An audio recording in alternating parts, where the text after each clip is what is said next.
This call is now being recorded. This Hello, call is now good evening. having notes taken by Meet. Audible ആണോ? കേൾക്കുന്നുണ്ടോ? Clear ആണോ audio? ഒന്ന് respond ചെയ്യോ?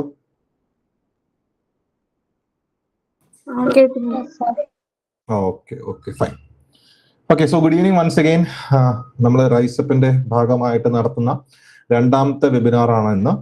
Like in the first webinar we discussed how you should align or how you should prepare a road map for the next UPSC 2026 എന്നുള്ള കാര്യം നമ്മൾ പറഞ്ഞിരുന്നു. അപ്പോൾ ആ ഒരു പ്രിപ്പറേഷനിൽ നമ്മൾ കാര്യമായി തന്നെ പറഞ്ഞൊരു കാര്യമാണ് ആൻസർ റൈറ്റിംഗ് എന്നുള്ളത്. അപ്പോൾ നമ്മൾ ഇന്നത്തെ webinar will be discuss regarding the fundamentals of answer writing. അതായത് ആൻസർ റൈറ്റിംഗിൽ നമുക്ക് എങ്ങനെ ഇംപ്രൂവ് ചെയ്യാം, എന്തൊക്കെയാണ് നമ്മൾ ശ്രദ്ധിക്കേണ്ട ഫാക്ടേഴ്സ് എന്നുള്ള കാര്യങ്ങളൊക്കെ നമ്മൾ ചർച്ച ചെയ്യുന്നുണ്ടാവും. ആൻഡ് അതിന്റെ ഭാഗമായിട്ട് I will be showing some of the toppers answer copy. അവർ ചെയ്തിരുന്ന രീതികൾ എങ്ങനെയാണ്, നമ്മളുടെ കോൺസെപ്റ്റ്സ് അവരെങ്ങനെയാണ് അപ്ലൈ ചെയ്തിട്ടുള്ളത്, അത്തരത്തിലുള്ള കാര്യങ്ങളൊക്കെ will be discussing in today's session. Okay, so എന്തുകൊണ്ട് ആൻസർ റൈറ്റിംഗ് എന്ന് പറഞ്ഞൊരു കാര്യത്തിന് നമ്മൾ തുടക്കം മുതലേ എംഫസൈസ് ചെയ്യണം, അല്ലെങ്കിൽ എന്തുകൊണ്ട് നമ്മൾ സിഗ്നിഫിക്കൻസ് ആയി എടുക്കണം എന്ന് പറയുമ്പോൾ നമുക്കറിയാം UPSCയുടെ സെലക്ഷൻ പ്രൊസീജിയറിനെ നമ്മൾ പൊതുവെ 3 സ്റ്റേജസ് ആയിട്ട് പറയാം അല്ലെ. നമ്മൾ പ്രിലിംസ് സ്റ്റേജ് ഉണ്ട്, നമ്മൾ മെയിൻ സ്റ്റേജ് ഉണ്ട്, ഇന്റർവ്യൂ സ്റ്റേജ് ഉണ്ട് എന്നിങ്ങനെ 3 സ്റ്റേജ് ഉണ്ടെന്ന് പറയുമ്പോഴും പ്രിലിംസ് നമുക്കറിയാം we usually consider it to be ഒരു മൾട്ടിപ്പിൾ ചോയ്സ് ക്വസ്റ്റ്യൻ പേപ്പർ ആണ്, അല്ലെങ്കിൽ ഒരു ഒബ്ജക്റ്റീവ് ടൈപ്പ് ഓഫ് പേപ്പർ ആണ് എന്നുള്ളതിനുപരി prelims is also like prelims is checking whether നിങ്ങൾക്ക് മെയിൻസ് എഴുതാൻ നിങ്ങൾ ക്വാളിഫൈഡ് ആണോ എന്നുള്ള കാര്യം മാത്രം നോക്കുന്ന ഒരു പേപ്പർ ആണ്, അല്ലെങ്കിൽ ഒരു ടെസ്റ്റ് ആണ് പ്രിലിംസ് എന്ന് പറയുന്നത്. ഇപ്പൊ GS 200 മാർക്കില് നിങ്ങൾ 190 മാർക്ക് വാങ്ങിയാലും 110 മാർക്ക് വാങ്ങിയാലും the only thing that matters is whether you have cleared the cut off. അത് മാത്രമേ ഉള്ളൂ. അപ്പൊ അതിനുശേഷം നിങ്ങൾ പ്രിലിംസ് കഴിഞ്ഞ ശേഷം നിങ്ങൾ നെക്സ്റ്റ് സ്റ്റേജിലേക്ക് പോകുമ്പോൾ you go for the mains അല്ലെ. മെയിൻസ് നമുക്കറിയാം 1750 മാർക്കിലാണ് നടക്കുന്നത് അറിയാം. മെയിൻസിന് ശേഷം you go for the interview നമുക്കറിയാം 275 മാർക്കിലാണെന്ന് അറിയാം. അപ്പൊ നിങ്ങളുടെ ഫൈനൽ റാങ്ക് ലിസ്റ്റ് അല്ലെങ്കിൽ നിങ്ങളുടെ ഫൈനൽ ടോട്ടൽ സ്കോർ എന്ന് പറയുന്നത് that will be out of 1750 plus 275 2025. അപ്പൊ ഈ 2025 മെജോറിറ്റി വരുന്ന മാർക്ക് നിങ്ങൾ സ്കോർ ചെയ്യാൻ പോകുന്ന എവിടുന്ന? നിങ്ങളുടെ മെയിൻസിൽ നിന്നാണ്. അപ്പോൾ mains is considered to be the backbone of the UPSC civil service selection procedure. ഈ സെലക്ഷൻ പ്രൊസീജിയറിന്റെ ബാക്ക് ബോൺ ആയിട്ട് നമുക്ക് കൺസിഡർ ചെയ്യാവുന്ന എന്താണ്? മെയിൻസ് തന്നെയാണ്. അപ്പോൾ മെയിൻസ് നമുക്ക് എക്സാമിനേഷന്റെ പാറ്റേൺ ഒക്കെ എല്ലാവർക്കും അറിയായിരിക്കില്ല. വി ഹാവ് 9 പേപ്പേഴ്സ് അല്ലെ, 9 പേപ്പേഴ്സ്, 5 ദിവസങ്ങളായി നടക്കുന്ന 9 പേപ്പേഴ്സ് ഉണ്ട്. ഈ 9 പേപ്പേഴ്സിൽ 2 ക്വാളിഫയിങ് ആണെന്ന് അറിയായിരിക്കും അല്ലെ. ലാംഗ്വേജ്, റീജിയണൽ ലാംഗ്വേജും ഇംഗ്ലീഷ് എന്ന് പറയുന്ന 2 ക്വാളിഫയിങ് പേപ്പേഴ്സ് ഉണ്ട്, 2 ഓപ്ഷണൽ പേപ്പേഴ്സ് ഉണ്ട്, essay പേപ്പേഴ്സ് ഉണ്ട്. ഇത് കഴിഞ്ഞിട്ടുള്ള 4 ജനറൽ സ്റ്റഡീസ് പേപ്പേഴ്സും ഉണ്ട്. ഓക്കെ, അപ്പൊ essay എഴുതേണ്ട രീതി വ്യത്യസ്തമാണ്. ഓപ്ഷൻ നിങ്ങൾ ഓരോരുത്തരും ഡിഫറെന്റ് ഓപ്ഷനിലായിരിക്കും, അവിടെ എഴുതേണ്ട രീതി വ്യത്യസ്തമാണ്. അപ്പൊ നമ്മൾ ഇന്ന് ഡിസ്കസ് ചെയ്യാൻ പോകുന്നത് എങ്ങനെയാണ് ജനറൽ സ്റ്റഡീസ് ആൻസേഴ്സ് നമുക്ക് എഴുതേണ്ടത്, എങ്ങനെ നമുക്ക് ജനറൽ സ്റ്റഡീസ് ആൻസേഴ്സിന്റെ പ്രിപ്പറേഷൻ തുടങ്ങണം എന്നുള്ള കാര്യമാണ്. ഓക്കെ, അപ്പോ എന്തുകൊണ്ട് നമ്മൾ ഇപ്പോഴേ ഒരു പ്രിപ്പറേഷൻ തുടങ്ങണം എന്ന് വെച്ച് കഴിഞ്ഞാൽ ഇപ്പൊ 1750 മെയിൻസിന്റെ ടോട്ടൽ മാർക്സ് നമ്മൾ പറഞ്ഞു. ഈ 1750 എത്രയായിരിക്കും മെയിൻസിന്റെ കട്ട് ഓഫ് വരുന്നുണ്ടാവുക? നമ്മൾ നോർമലി പ്രിലിംസിന്റെ കട്ട് ഓഫ് നമ്മൾ പറയൂലേ, അറൌണ്ട് ഒരു 90 മാർക്സ് അല്ലെങ്കിൽ 100 മാർക്സിന് അടുത്താണ് പ്രിലിംസിന്റെ കട്ട് ഓഫ് നമ്മൾ പറയും. അപ്പൊ മെയിൻസിന്റെ കട്ട് ഓഫ് എന്ന് പറഞ്ഞാൽ എത്രയായിരിക്കും നോർമലി വരുന്നുണ്ടാവുക? അതായത് mains cut off is always varying between 40 to 45%. ഏകദേശം ഈ ഒരു റേഞ്ചിലാണ് പൊതുവെ മെയിൻസിന്റെ കട്ട് ഓഫ് വേരി ചെയ്യുന്നത്. അതായത് 1750 40 to 45%. That means it's സംവർ between 725 to 760 ഇടയിലൊക്കെ ആയിട്ട് ചിലപ്പോൾ വേരി ചെയ്യുന്ന കാണാൻ പറ്റും. അപ്പോ ഇത്രയും മാർക്ക്, ഒരു 40 to 45% മാർക്ക് മാത്രം വാങ്ങിക്കുന്ന ഒരു പരീക്ഷയാണ് മെയിൻസ്. അപ്പൊ എന്തുകൊണ്ടാണ് കട്ട് ഓഫ് ഇത്ര താഴെ വരുന്നത്? ഈ മെയിൻസ് എഴുതുന്ന ആൾക്കാരെല്ലാം പഠിക്കാതെ പോകുന്നതുകൊണ്ടോ അവർക്ക് കണ്ടന്റ് ഇല്ലാത്തതുകൊണ്ടോ ആണോ? അല്ല, the examination is designed in such a way. അതായത് നമുക്ക് കിട്ടാവുന്ന മാർക്സിന് ഒരു പരിധിയുണ്ട് ഈ എക്സാമിനേഷന്. കാരണം ഈ examination or the mains examination is not only checking your content, നിങ്ങൾക്ക് കണ്ടന്റ് ഉണ്ടോ, നിങ്ങൾക്ക് നോളജ് ഉണ്ടോ എന്നുള്ള കാര്യങ്ങൾ മാത്രമല്ല ഇവിടെ ചെക്ക് ചെയ്യപ്പെടുന്നത്. There are several other factors that being check. അപ്പൊ അതുകൊണ്ട് തന്നെ നമുക്ക് ഇവിടെ ഏകദേശം ഒരു 40 to 45% മാർക്ക് തന്നെ കട്ട് ഓഫ് വരുള്ളൂ for the mains examination. Okay, അപ്പോ ഈ ഒരു മെയിൻസ് എക്സാമിനേഷന് will be writing several answers. അപ്പൊ നമ്മൾ ഈ ആൻസറിൽ കൂടെയാണ് നമ്മുടെ ആൻസർ ഇവാലുവേറ്റ് ചെയ്യുന്ന ആളോട് പറയേണ്ടത് yes I am an eligible candidate to become a civil servant എന്നുള്ളത്. ബിക്കോസ് നിങ്ങൾ ഇതിന് മുമ്പ് എങ്ങനെയുള്ള ആൾ വേണേ ആയിക്കോട്ടെ, നിങ്ങൾ ഒരുപക്ഷെ ഒരുപാട് പഠിക്കുന്ന ആളോ അല്ലെങ്കിൽ ഒരുപാട് പഠിക്കാത്ത ആളോ എന്ത് തന്നെ ആയാലും the only thing matters here is your answers. because you are trying to communicate to the evaluator through your answers. അപ്പൊ ആൻസർ എന്നുള്ളത് നല്ലതായിരുന്നാൽ മാത്രമേ നമുക്ക് ആ കമ്മ്യൂണിക്കേഷൻ, നമ്മൾ ഇതിന് എലിജിബിൾ ആയ ഒരാളാണെന്ന് നമുക്ക് കൃത്യമായിട്ട് നമുക്ക് പറയുവാനും പറ്റുള്ളൂ. അങ്ങനെയാണ് നമുക്ക് മാർക്ക് സ്കോർ ചെയ്യാനും അല്ലെങ്കിൽ നമുക്ക് ലിസ്റ്റിലേക്ക് പേര് കൊണ്ടുവരാനും സാധിക്കുള്ളൂ. ഓക്കെ, അപ്പോൾ വിൽ സി എന്തൊക്കെയാണ് UPSC ഈ ഒരു മെയിൻസ് എക്സാമിനേഷൻ കൂടെ ചെക്ക് ചെയ്യുന്നത്. What are the different factors that is being check by UPSC through this mains examination. അത് നമുക്ക് ആദ്യം അറിയണമല്ലോ. ഡിമാൻഡ് ഓഫ് UPSC എന്താണെന്ന് മനസ്സിലായാലേ നമുക്ക് അതനുസരിച്ച് പ്രിപ്പയർ ചെയ്ത് പ്രസന്റ് ചെയ്യാൻ പറ്റുള്ളൂ. So we'll see what UPSC is looking for through this mains examination. Okay, I have given several factors. The first factor you can see analytical thinking. Analytical thinking in the sense, നമ്മൾ കുറെ content പഠിച്ചിട്ട് ആ കണ്ടന്റിനെ directly question വരുമ്പോൾ answer പേപ്പറിൽ എഴുതി വെക്കുന്ന ഒരു process അല്ല UPSC മെയിൻസ് എക്സാമിനേഷൻ എന്ന് പറയുന്നത്. കാരണം നമ്മൾ സ്കൂളിൽ കോളേജിലൊക്കെ പഠിക്കുമ്പോൾ നമ്മൾ ഡെഫിനേഷൻസ് പഠിക്കുന്നു, ഫാക്ടേഴ്സ് പഠിക്കുന്നു, അത് അങ്ങനെ തന്നെ ചോദ്യം വരുന്നു, അത് നേരെ എഴുതി വെക്കുന്നു, അങ്ങനെ നമുക്ക് മാർക്ക് വാങ്ങിക്കുന്ന ഒരു പ്രോസസ് ആയിരുന്നു. പക്ഷെ ഇവിടെ അങ്ങനെയല്ല. കാരണം UPSC വാട്ട്, ഹൗ, വെൻ എന്നുള്ളതിനേക്കാൾ ഉപരി UPSC ചോദിക്കുന്ന രീതി വേറെ കുറച്ച് കാര്യങ്ങളാണ്. What UPSC ask you, UPSC ask you to UPSC asks you to discuss, UPSC asks you to analyze, നിങ്ങളോട് ക്രിട്ടിക്കലി എക്സാമിൻ ചെയ്യാൻ പറയും, ക്രിട്ടിക്കലി അനലൈസ് ചെയ്യാൻ പറയും. അപ്പോൾ UPSC ഇവിടെ നിങ്ങളോട് ചോദിക്കുന്നത് പറഞ്ഞിട്ടുള്ള ഒരു കാര്യത്തിനെ പറ്റി ചർച്ച ചെയ്യുവാനോ അതിനെപ്പറ്റി വിശകലനം ചെയ്യാനോ ആണ്. സോ നമ്മൾ ഒരു പക്ഷെ ചർച്ച ചെയ്യുന്നോ വിശകലനം ചെയ്യുന്ന പോലെ എല്ലാ കണ്ടന്റും പഠിച്ചിട്ടുണ്ടാവില്ല.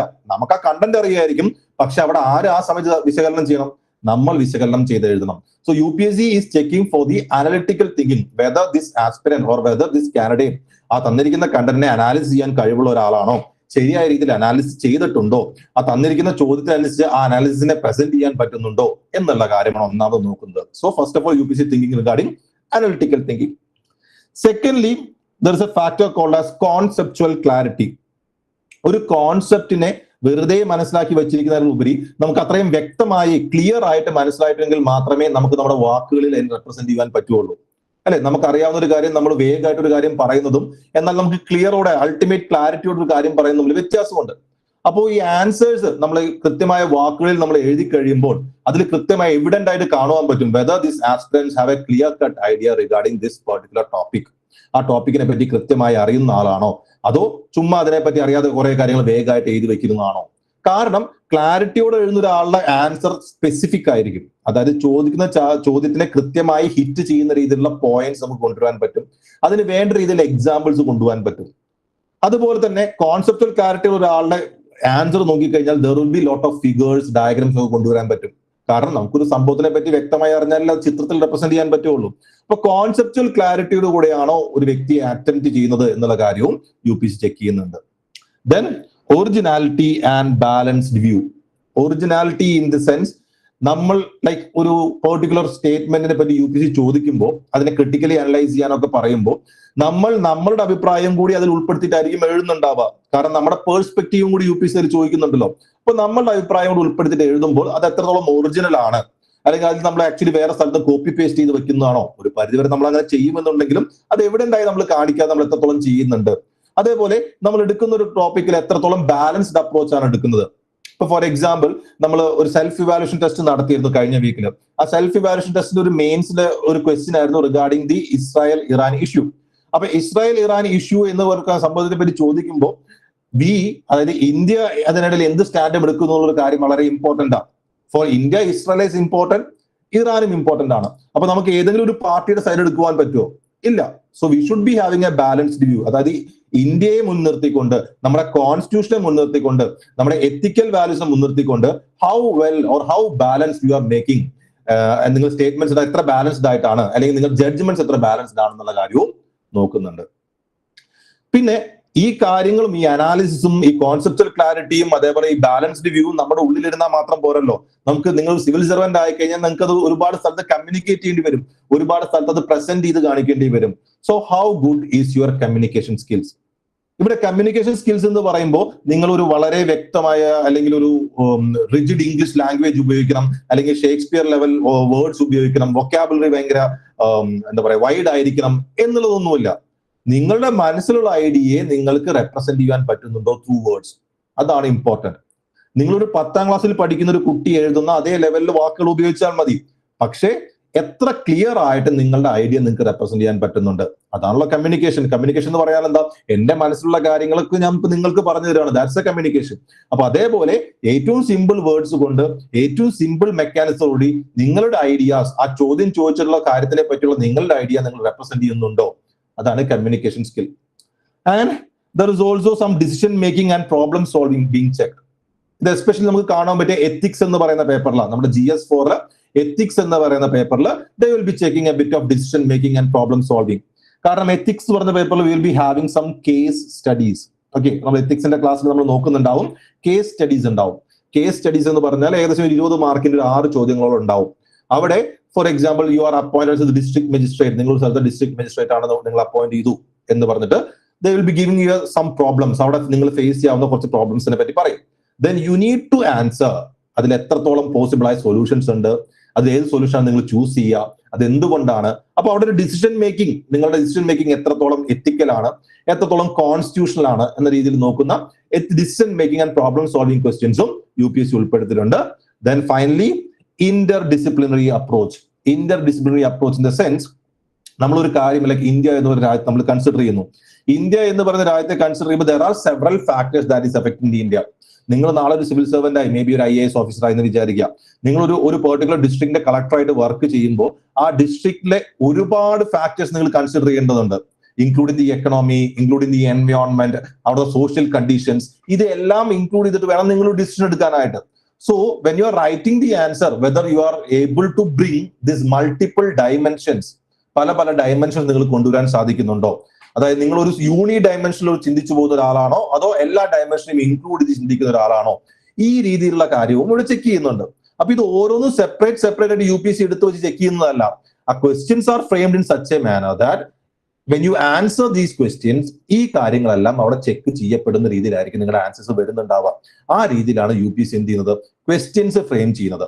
അപ്പൊ അതുകൊണ്ടാണ് സ്റ്റേറ്റ്മെന്റ് ടൈപ്പ് ഓഫ് ക്വസ്റ്റ്യൻസ് എന്നുകൊണ്ട് discuss, analyse, critically analyse, examine, elaborate എന്നൊക്കെ പറഞ്ഞ് UPSC ഡയറക്റ്റീവ്സ് യൂസ് ചെയ്തുകൊണ്ട് ചോദിക്കുന്നത്. ഓക്കെ, അപ്പൊ ഈ രീതിയിലാണ് these are the things that UPSC looks four when you are writing A mains answer. അപ്പൊ ഈ രീതിയിൽ മെയിൻസ് എഴുതണമെന്നുണ്ടെങ്കിൽ നമ്മൾ സ്ട്രേറ്റ് അവേ പ്രിലിംസ് കഴിഞ്ഞതിന് ശേഷം, ഞാൻ പ്രിലിംസ് പഠിച്ച് പ്രിലിംസ് ക്ലിയർ ആയ ശേഷം അല്ലേ മെയിൻസ്, അതിനിടയിൽ 2.5 മാസം 3 മാസം ടൈം ഉണ്ടല്ലോ, അപ്പോൾ പഠിച്ചാൽ മതി എന്ന് വിചാരിച്ചാൽ നമുക്ക് ഈ രീതിയിലേക്ക് നമുക്ക് ഉയർന്നു വരാൻ സാധിക്കില്ല. സോ മെയിൻസിനുള്ള പ്രിപ്പറേഷൻ നേരത്തെ തുടങ്ങി വെച്ചാൽ മാത്രമാണ് നമുക്ക് സ്മൂത്ത് ആയിട്ട് നമ്മുടെ ജേർണി കംപ്ലീറ്റ് ചെയ്യാൻ പറ്റുള്ളൂ. So now you might have, കുറച്ച് പേര് ഓൾറെഡി പ്രിലിംസ് എഴുതിയിട്ടുണ്ടാവാം, ഈ 2025 പ്രിലിംസ് എഴുതിയിട്ടുണ്ടാവാം. കുറച്ച് പേര് അതിൽ ലൈക്ക് ചിലപ്പോൾ നമ്മൾ എഴുതി കിട്ടാത്ത ഒരു സങ്കടത്തിലിരിക്കുന്ന സമയമായിരിക്കാം. But it's always important to rise up, അല്ലെ, തിരിച്ചു ഉയർന്നു വരിക എന്നുള്ളത് വളരെ ഇമ്പോർട്ടന്റ് ആണ്.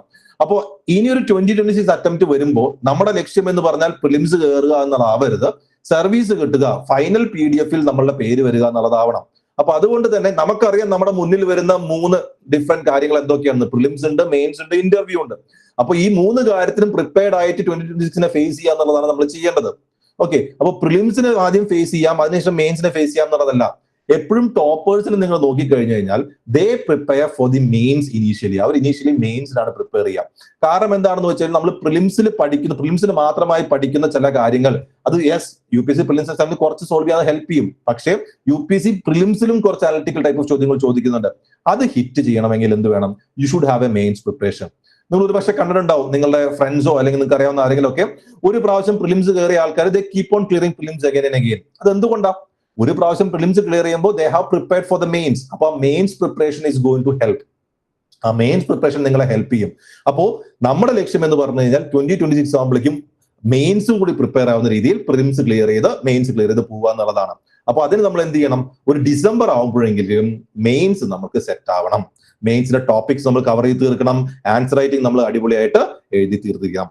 ഓക്കെ, അപ്പോൾ നമ്മൾ അങ്ങനെ ഡിസംബർ ആകുമ്പോഴേക്കും നമുക്ക് ആൻസർ റൈറ്റിംഗ് നമുക്ക് സെറ്റായി വരണമെന്നുണ്ടെങ്കിൽ നമ്മൾ ഇപ്പോഴേ ആൻസർ റൈറ്റിംഗ് സ്റ്റാർട്ട് ചെയ്യണം. On a consistent manner, daily എന്ന രീതിയിൽ നമ്മൾ എഴുതി തുടങ്ങണം.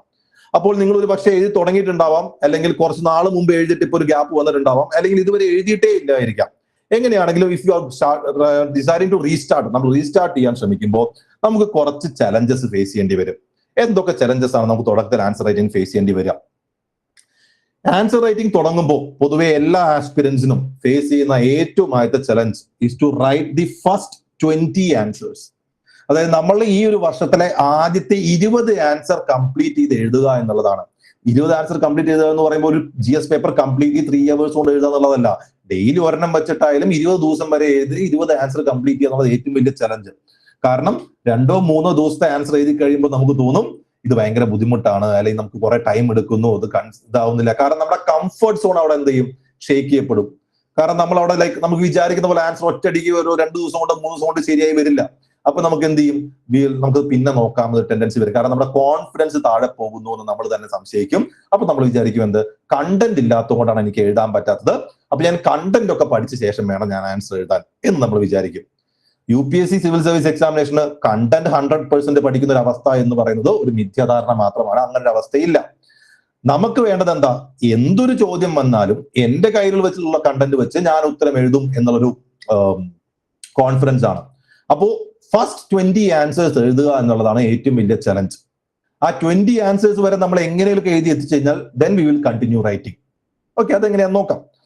Then when you write an answer, നമ്മൾ ഫേസ് ചെയ്യുന്ന 3 മേജർ കൺസ്ട്രെയിൻസ് ഉണ്ട്. 3 major constraints in the sense 3 major തടസ്സങ്ങൾ. ഒന്ന് കൺസ്ട്രെയിൻ ഓഫ് ടൈം, സമയത്തിന്റെ തടസ്സം.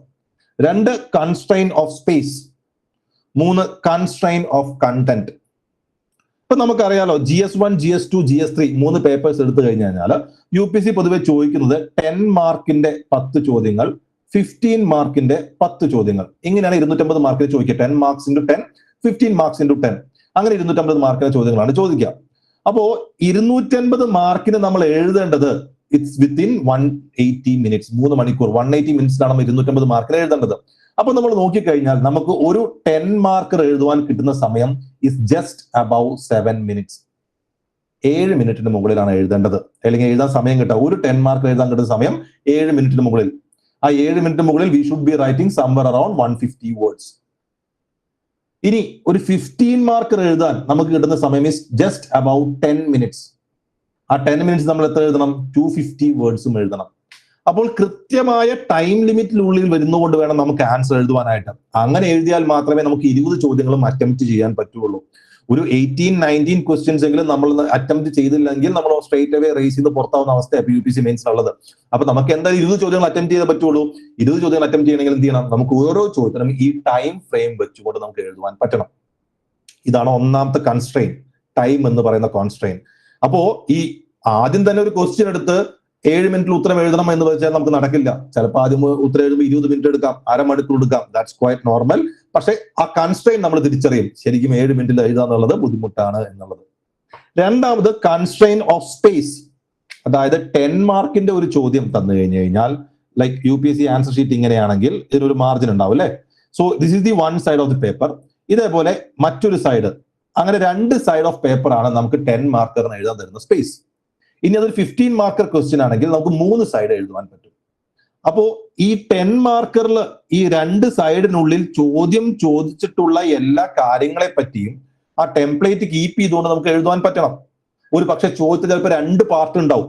അതിൽ ഒന്നാമത്തെ പാർട്ടിനെ പറ്റി നമുക്ക് അറിയാം. ആ പാർട്ട് വായിക്കുമ്പോൾ തന്നെ വി ഫീൽ കോൺഫിഡന്റ്, കാരണം അതിനെപ്പറ്റി കുറെ പോയിന്റ്സ് നമുക്കറിയാം. കാരണം ഒരു പക്ഷെ നമ്മൾ ഡിഗ്രിക്ക് പഠിച്ച കാര്യമായിരിക്കാം, അല്ലെങ്കിൽ നമുക്ക് ഇൻട്രസ്റ്റ് ഉള്ള കാര്യം, നമ്മൾ കുറെ വായിച്ചുള്ള കാര്യങ്ങളായിരിക്കാം. കുറെ പോയിന്റ് ഉണ്ട് എന്ന് വെച്ചാൽ നമ്മൾ ആ ഫസ്റ്റ് പാർട്ട് തന്നെ കുറെ എഴുതി പോയി കഴിഞ്ഞാൽ എന്ത് സംഭവിക്കും, സെക്കൻഡ് പാർട്ട് അഡ്രസ് ചെയ്യാനുള്ള സ്ഥലം നമുക്ക് ഇല്ലാതായി പോകും. അത് മാത്രം നേരെ തിരിച്ചും സംഭവിക്കാം. നമ്മൾ എഴുതി വരുമ്പോൾ നമുക്ക് കണ്ടന്റ് കുറവാ, അപ്പൊ നമ്മൾ നോക്കുമ്പോൾ കുറെ ഗ്യാപ്പ് ബാക്കി കിടക്കുന്നു. അപ്പൊ ഈ സ്പേസ് എന്ന് പറയുന്നത് രണ്ടാമത്തെ കോൺസ്ട്രെയിന്റ് ആണ്. ഇനി മൂന്നാമത്തെ കോൺസ്ട്രെയിന്റ് ഈസ് കണ്ടന്റ്. ആ ക്വസ്റ്റ്യൻ നമുക്കൊരു കൺസ്ട്രെയിൻ തരും, ഒരു കണ്ടന്റ് ബേസ്ഡ് കൺസ്ട്രെയിൻ തരും. അത് നമുക്ക് ഹിറ്റ് ചെയ്യാൻ പറ്റണം. ഇപ്പൊ ഫോർ എക്സാമ്പിൾ 2020 UPSC മെയിൻസിന് ഒരു ചോദ്യം ഉണ്ടായിരുന്നു, discuss regarding the Buddhism, discuss regarding Buddhism during Pala period. Okay, discuss regarding Buddhism during Pala period. ഒരു 10 മാർക്കിന്റെ ചോദ്യമായിരുന്നു. ഈ ചോദ്യത്തില് ബുദ്ധിസത്തിനെ പറ്റി എല്ലാവർക്കും അറിയായിരിക്കും, കാരണം പ്രിലിംസിനും പഠിച്ചിട്ടുണ്ട്, അതിനുശേഷം മെയിൻസ് പ്രിപ്പയർ ചെയ്തപ്പോ പാലാ പീരീഡിനെ പറ്റിയും പഠിച്ചിട്ടുണ്ടാവും. പക്ഷെ ബുദ്ധിസം ഡ്യൂറിംഗ് പാലാ പീരീഡിലെ ബുദ്ധിസത്തിനെ പറ്റി നമുക്ക് എത്ര പോയിന്റ് എഴുതുവാൻ പറ്റും? അതൊരു ടഫ് ക്വസ്റ്റ്യൻ ആയിരുന്നു. കാരണം ബുദ്ധിസവും പാലാ പീരീഡ് പറയാം, പാലാ പീരീഡിലെ ബുദ്ധിസത്തിനെ പറ്റി എഴുതാന്ന് പറയുമ്പോൾ UPSC നിങ്ങളോട് പറയുകയാണ്, നിങ്ങൾക്ക് ബുദ്ധിസം അറിയാം അറിഞ്ഞോട്ടെ, പാലാ പീരീഡ് അറിയാം അറിഞ്ഞോട്ടെ, പക്ഷെ ഞങ്ങൾക്ക് അറിയേണ്ടത് പാലാ പീരീഡിലെ ബുദ്ധിസത്തിനെ പറ്റിയിട്ടാണ്. അപ്പൊ നമ്മൾ എന്ത് ചെയ്യും? ബുദ്ധിസ്റ്റിനെ പറ്റി അറിയാവുന്നതും പാലാപ്പീരിനെ പറ്റി അറിയാവുന്നതും ലിങ്ക് ചെയ്യുവാൻ ശ്രമിച്ചുകൊണ്ട് നമ്മൾ ഉത്തരം എഴുതും. അപ്പൊ അവിടെ UPSC നമുക്ക് എന്ത് ചെയ്യുന്നു? ഒരു കണ്ടന്റ് കോൺസ്ട്രെയിൻ തന്നു, അതൊരു തടസ്സം തന്നു. അപ്പൊ ഇങ്ങനെ 3 തടസ്സങ്ങളാണ് നമ്മൾ എഴുതുമ്പോൾ നമുക്ക് ഏറ്റവും അധികം ഫീൽ ചെയ്യുക.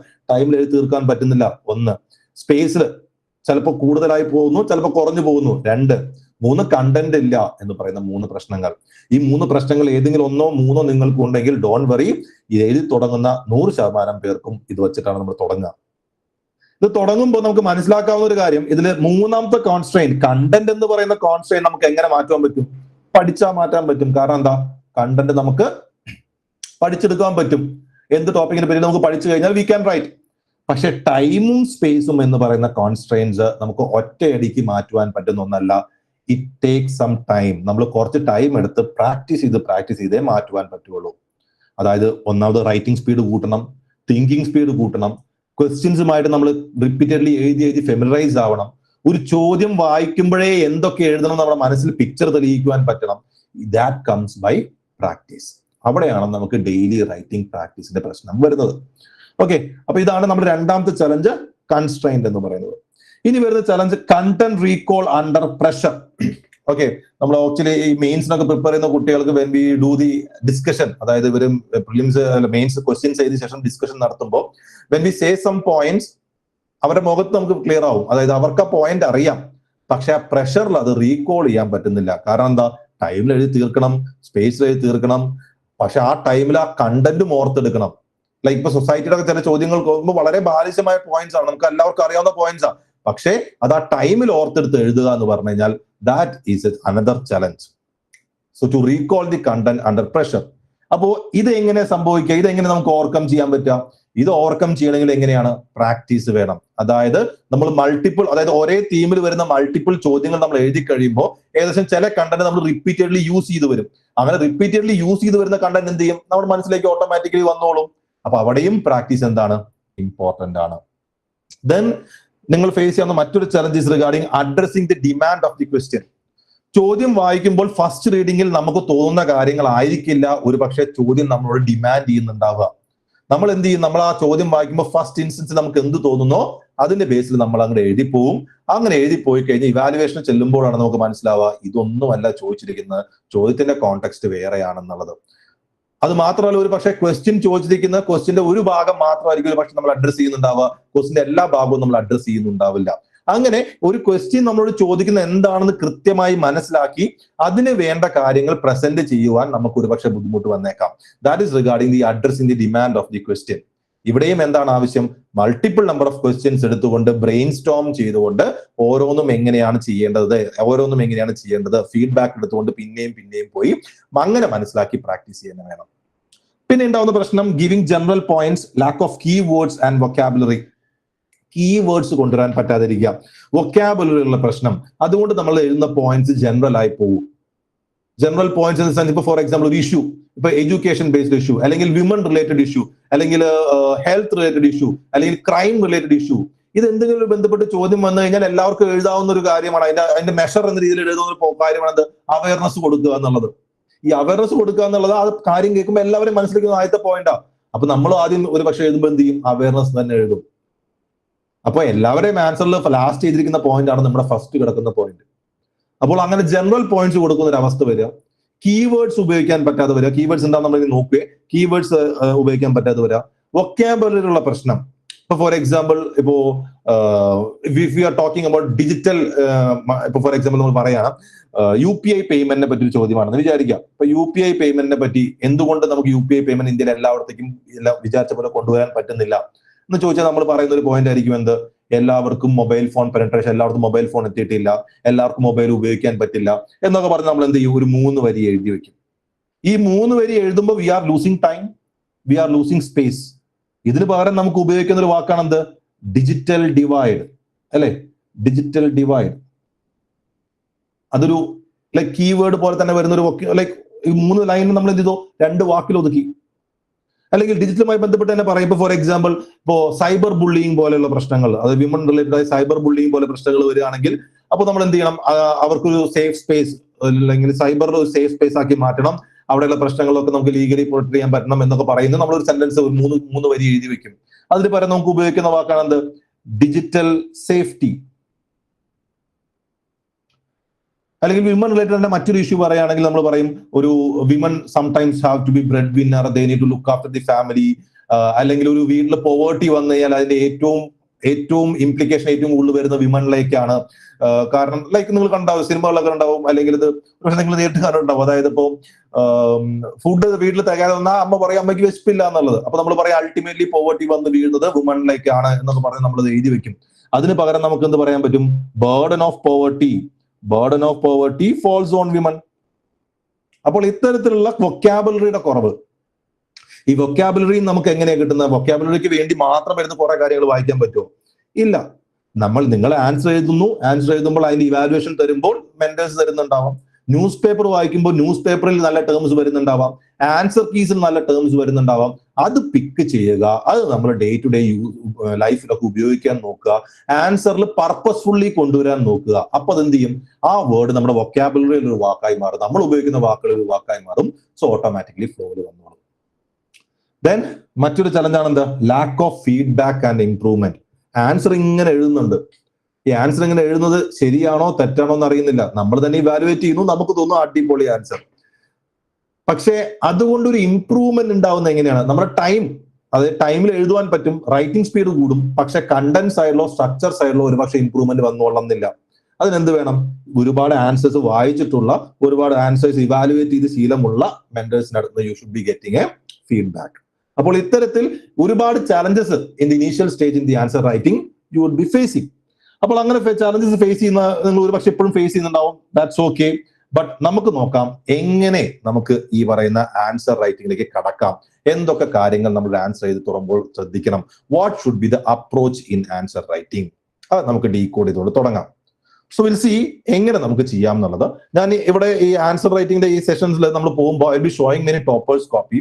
ഈ ടോപ്പേഴ്സ് അവരുടെ പ്രിപ്പറേഷൻ, ടോപ്പേഴ്സ് എന്ന് പറയുമ്പോൾ I have pick the answer copies of people who have got rank within 10 rank കിട്ടിയ ആൾക്കാർ ആൻസർ കോപ്പീസ് എടുത്തിട്ടുള്ളത്. അപ്പൊ ഈ 10 റാങ്ക് കിട്ടിയ ആൻസർ കോപ്പി ആണെങ്കിൽ കൂടി അവരവരുടെ പ്രിപ്പറേഷൻ സ്റ്റേജിൽ, അവരുടെ മെയിൻ പ്രിപ്പറേഷൻ സ്റ്റേജിൽ എഴുതിയ ആൻസേഴ്സ് ആണ്. അതുകൊണ്ട് തന്നെ അത് 100% റൈറ്റ് ആണെന്ന് ഒരിക്കലും ഞാൻ പറയുന്നില്ല. But I just want you to show you എങ്ങനെയാണ് അവർ എഴുതുന്നത്, അതൊന്ന് കാണിക്കണം എന്നുണ്ട്. അപ്പൊ അതിന് വേണ്ടിയിട്ടാണ് അത് പിക്ക് ചെയ്തിട്ടുള്ളത്. ഓക്കെ, അപ്പൊ നമുക്ക് നോക്കാം എങ്ങനെ നമ്മളൊരു ക്വസ്റ്റ്യനെ അപ്രോച്ച് ചെയ്യണം. How should we approach a question?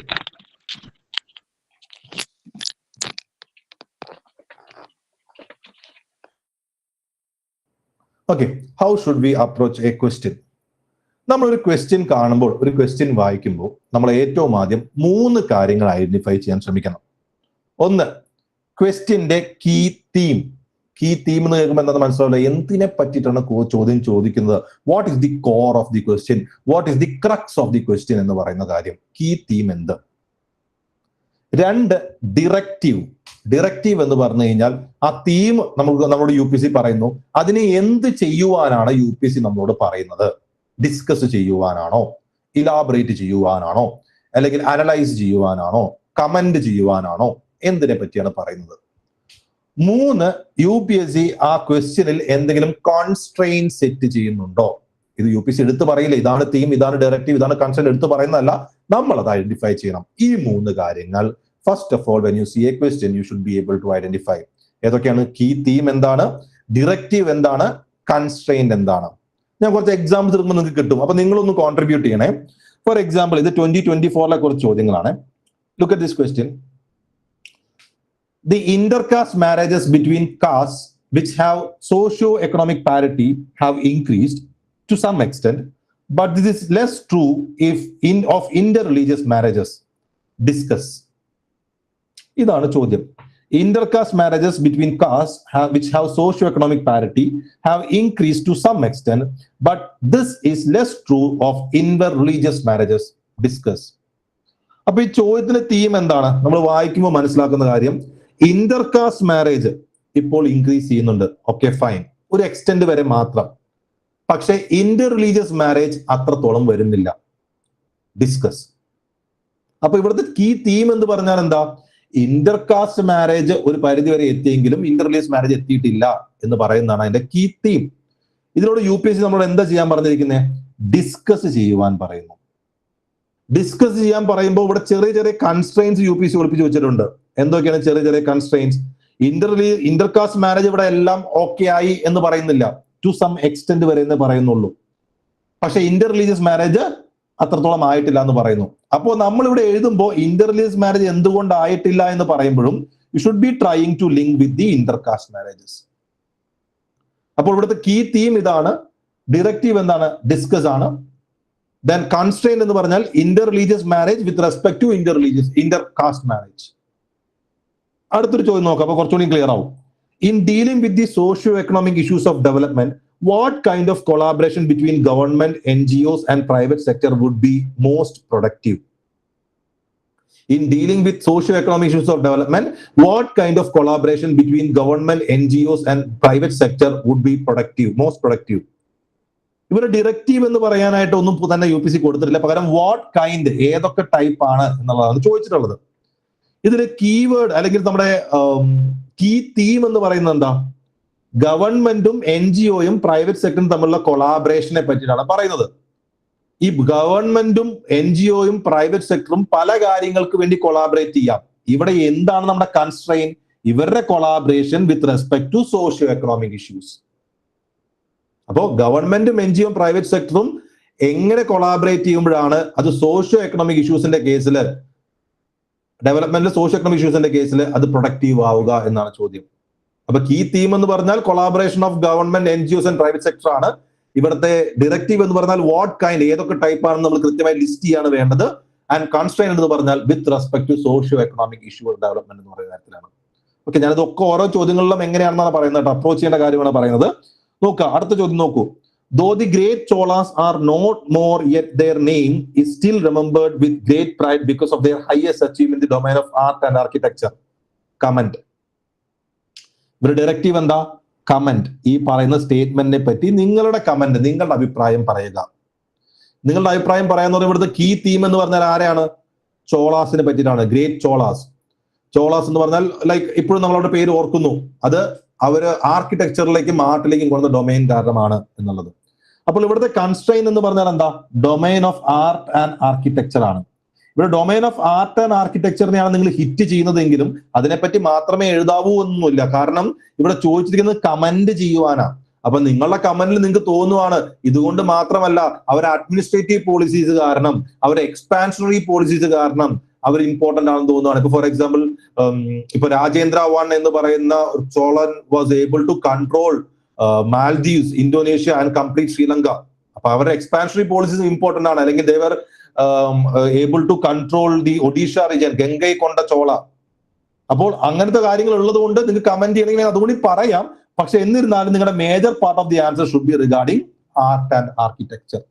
അപ്പൊ അതാണ് അവിടെ കൺസ്ട്രെയിൻ, കമന്റ് ആണ് അവിടുത്തെ ഡയറക്റ്റീവ്, ചോളാസ് ആണ് അവിടുത്തെ കീ തീം. ഞാൻ പറയുന്നത് മനസ്സിലാവുന്നുണ്ടോ? എങ്ങനെയാണ് ആ 3 കാര്യങ്ങൾ ഒരു ക്വസ്റ്റിന് പിക്ക് ചെയ്യുന്നത് മനസ്സിലാവുന്നുണ്ടോ? ക്ലിയർ ആവുന്നുണ്ടോ? റെസ്പോണ്ട് ചെയ്യൂ. നിങ്ങൾ മിണ്ടാതെ നിന്ന് കേൾക്കുന്നു. ഓക്കെ, അടുത്തൊരു ചോദ്യം നോക്കൂ. റിഗാർഡിംഗ് ഫസ്റ്റ് വേൾഡ് വാർ. ഓക്കെ, ശ്രദ്ധിക്കുക. How far is it correct to say that the First World War was fought essentially for the preservation of balance of power? ഇവിടെ ആരെ പറ്റിയാ പറയുന്നത്? കീ തീം എന്താ? First world war. ഡിറക്റ്റീവ് എന്താ? How far. ഇപ്പൊ first world war balance of power preserve ചെയ്യാൻ വേണ്ടിയിട്ടാണ് fight ചെയ്തത്. അത് എത്രത്തോളം ശരിയാണ് എന്നാണ് ചോദിക്കുന്നത്. അപ്പൊ ഫസ്റ്റ് വേൾഡ് വാറിന് കാരണങ്ങൾ നിങ്ങൾക്ക് ഒരുപാട് നിങ്ങൾക്ക് അറിയായിരിക്കും. പക്ഷെ ഇവിടുത്തെ കൺസ്ട്രെയിൻ എന്താ? You should be connecting it to the preservation of balance of power. അപ്പൊ കീ തീം എന്ന് പറഞ്ഞാൽ ഫസ്റ്റ് വേൾഡ് വാർ, ഇവിടുത്തെ ഡിറക്റ്റീവ് എന്ന് പറഞ്ഞാൽ how far is correct, and ഇവിടുത്തെ കൺസ്ട്രെയിൻ എന്ന് പറഞ്ഞാൽ to preserve balance of power. അടുത്തൊരു ചോദ്യം കൂടി നോക്കൂ, സെയിം കോണ്ടെക്സ്റ്റിൽ തന്നെ. How far was the industrial revolution in England responsible for the decline of handicrafts and cotton industries in India? ഇവിടെയും ഡിറക്റ്റീവ് എന്താ? How far. കീ തീം എന്താ? Industrial revolution in England. Then അല്ലെങ്കിൽ സോറി, ഇൻഡസ്ട്രിയൽ റെവല്യൂഷൻ ഇംഗ്ലണ്ട് അല്ല key theme. ഇവിടുത്തെ key theme എന്ന് പറയുന്നത് decline of handicraft and cottage industries in India. Key theme എന്ന് പറയുന്നത് decline of handicraft and cottage industries in India. And ഇതിന് കാരണം industrial revolution എങ്ങനെയാവുന്നു, അതാണ് കൺസ്ട്രെയിൻ. അപ്പോൾ ഈ രീതിയിൽ 3 കാര്യങ്ങൾ നമ്മൾ ഫസ്റ്റ് തന്നെ ഒരു ക്വസ്റ്റ്യൻ കാണുമ്പോൾ we should be able to identify. ഈ 3 കാര്യങ്ങൾ ഐഡന്റിഫൈ ചെയ്താൽ തന്നെ നമ്മുടെ ആൻസർ റൈറ്റിംഗ് തുടങ്ങുവാനുള്ള ഫസ്റ്റ് സ്റ്റെപ്പ് കഴിഞ്ഞു എന്നാണ് പറയേണ്ടത്. ഇപ്പൊ നിങ്ങൾക്ക് ആർക്കെങ്കിലും ട്രൈ ചെയ്ത് നോക്കണം എന്നുണ്ടെങ്കിൽ യു ക്യാൻ ഗിവ്, ഒന്ന് ട്രൈ ചെയ്ത് നോക്കൂ. 12 ആർക്കെങ്കിലും ട്രൈ ചെയ്ത് നോക്കാൻ താല്പര്യമുണ്ട്? ആ 3 കാര്യങ്ങൾ ഏതൊക്കെയാണെന്ന് പറയാം. 12th ക്വസ്റ്റ്യൻ വായിച്ചിട്ട് എനിവൺ?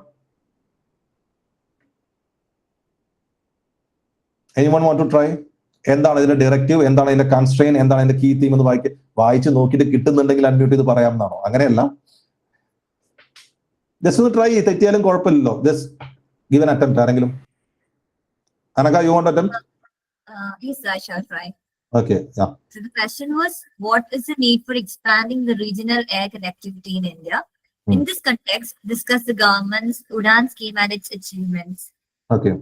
So ഇതിലെ constraint discuss ആണോ? Constraint അല്ല, directive ആണ് discuss. Directive ആണ് discuss. Okay. So directive discuss ആണ്. Okay. So need for expanding the regional air connectivity. Okay.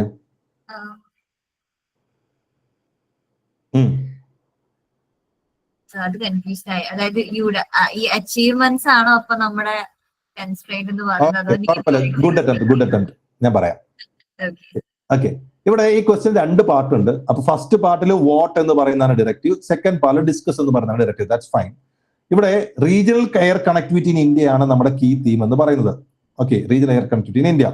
അപ്പോൾ അതിന്റെ ആവശ്യം എന്താണ് നമ്മൾ എഴുതണം. ഇത് കൂടാതെ ഗവൺമെന്റ് ഉഡാൻ സ്കീമിനെ ഇതുമായിട്ട് കണക്ട് ചെയ്ത് എഴുതണം. സോ രണ്ടാമത്തെ പാർട്ടിൽ UDAN scheme act as the constraint. അപ്പോൾ ഇങ്ങനെ ഈ ചോദ്യത്തിന്റെ 3 കാര്യങ്ങൾ ഹിറ്റ് ചെയ്യുക, മനസ്സിലാക്കുക എന്നതാണ് ഫസ്റ്റ് സ്റ്റെപ്പ്. അപ്പൊ അങ്ങനെ like I have given number of questions. ഞാൻ ഇതെല്ലാം നോക്കുന്നില്ല, കാരണം നമുക്ക് ബോറടിക്കുന്നുണ്ട് ഒരേ കാര്യം തന്നെ പിന്നെ പറയേണ്ട ആവശ്യമില്ല. So identify the first thing, the key theme of the question. 2 directive എന്ത്, 3 കൺസ്ട്രെയിൻ എന്താണ് ക്വസ്റ്റ്യന്റെ കൺസ്ട്രെയിൻ. ചിലപ്പോൾ ഒരു പക്ഷെ നിങ്ങൾക്ക് കൺസ്ട്രെയിന്റെ കേസ് ഇപ്പൊ നിങ്ങൾക്ക് ക്ലിയർ ആവുന്നുണ്ടാവില്ലായിരിക്കും. അത് നിങ്ങളൊരു ആൻസർ എഴുതി ഇവാലുവേഷൻ കിട്ടിക്കഴിയുമ്പോൾ നിങ്ങൾക്ക് അത് കുറച്ചുകൂടി വ്യക്തമാവും. കാരണം ഇങ്ങനെയാണ് കൺസ്ട്രെയിൻ വന്നതെന്ന് ഒരു പ്രാവശ്യം ആൻസർ എഴുതി കഴിയുമ്പോഴാണ്. കൺസ്ട്രെയിൻ തടസ്സമാണല്ലോ, നമ്മൾ ചെയ്ത് നോക്കുമ്പോഴല്ലേ തടസ്സത്തിന് എത്രത്തോളം തടസ്സമുണ്ടെന്ന് നമുക്ക് മനസ്സിലാവുക. അപ്പൊ ഒരു ആൻസർ എഴുതി ഇവാലുവേഷൻ കിട്ടുമ്പോഴായിരിക്കും കൺസ്ട്രെയിന്റെ കേസ് നിങ്ങൾക്ക് കുറച്ചുകൂടി ക്ലാരിറ്റി കിട്ടുന്നുണ്ടാവുക. ഓക്കെ, അപ്പൊ അങ്ങനെ നമ്മൾ ഈ 3 കാര്യങ്ങൾ മനസ്സിലാക്കി കഴിഞ്ഞു കഴിഞ്ഞാൽ രണ്ടാമത് identify the segments of the question, അതേപോലെ സ്റ്റേറ്റ്മെന്റ്സ് ഓഫ് ദി ക്വസ്റ്റ്യൻ. എന്തുകൊണ്ട്? Because we need to address every part of the question. നമ്മൾ ഒരു ആൻസർ എഴുതുമ്പോൾ ആൻസറിന്റെ ക്വസ്റ്റ്യന്റെ എല്ലാ പാർട്ടും നമുക്ക് അഡ്രസ് ചെയ്യണം. അപ്പൊ നമ്മൾ ക്വസ്റ്റ്യന്റെ സെഗ്മെന്റ്സും സ്റ്റേറ്റ്മെന്റ്സും നമ്മൾ എന്ത് ചെയ്യണം? ഐഡന്റിഫൈ ചെയ്യണം. എന്താണ് സെഗ്മെന്റ്സ് എന്ന് ഞാൻ പറഞ്ഞുതരാം.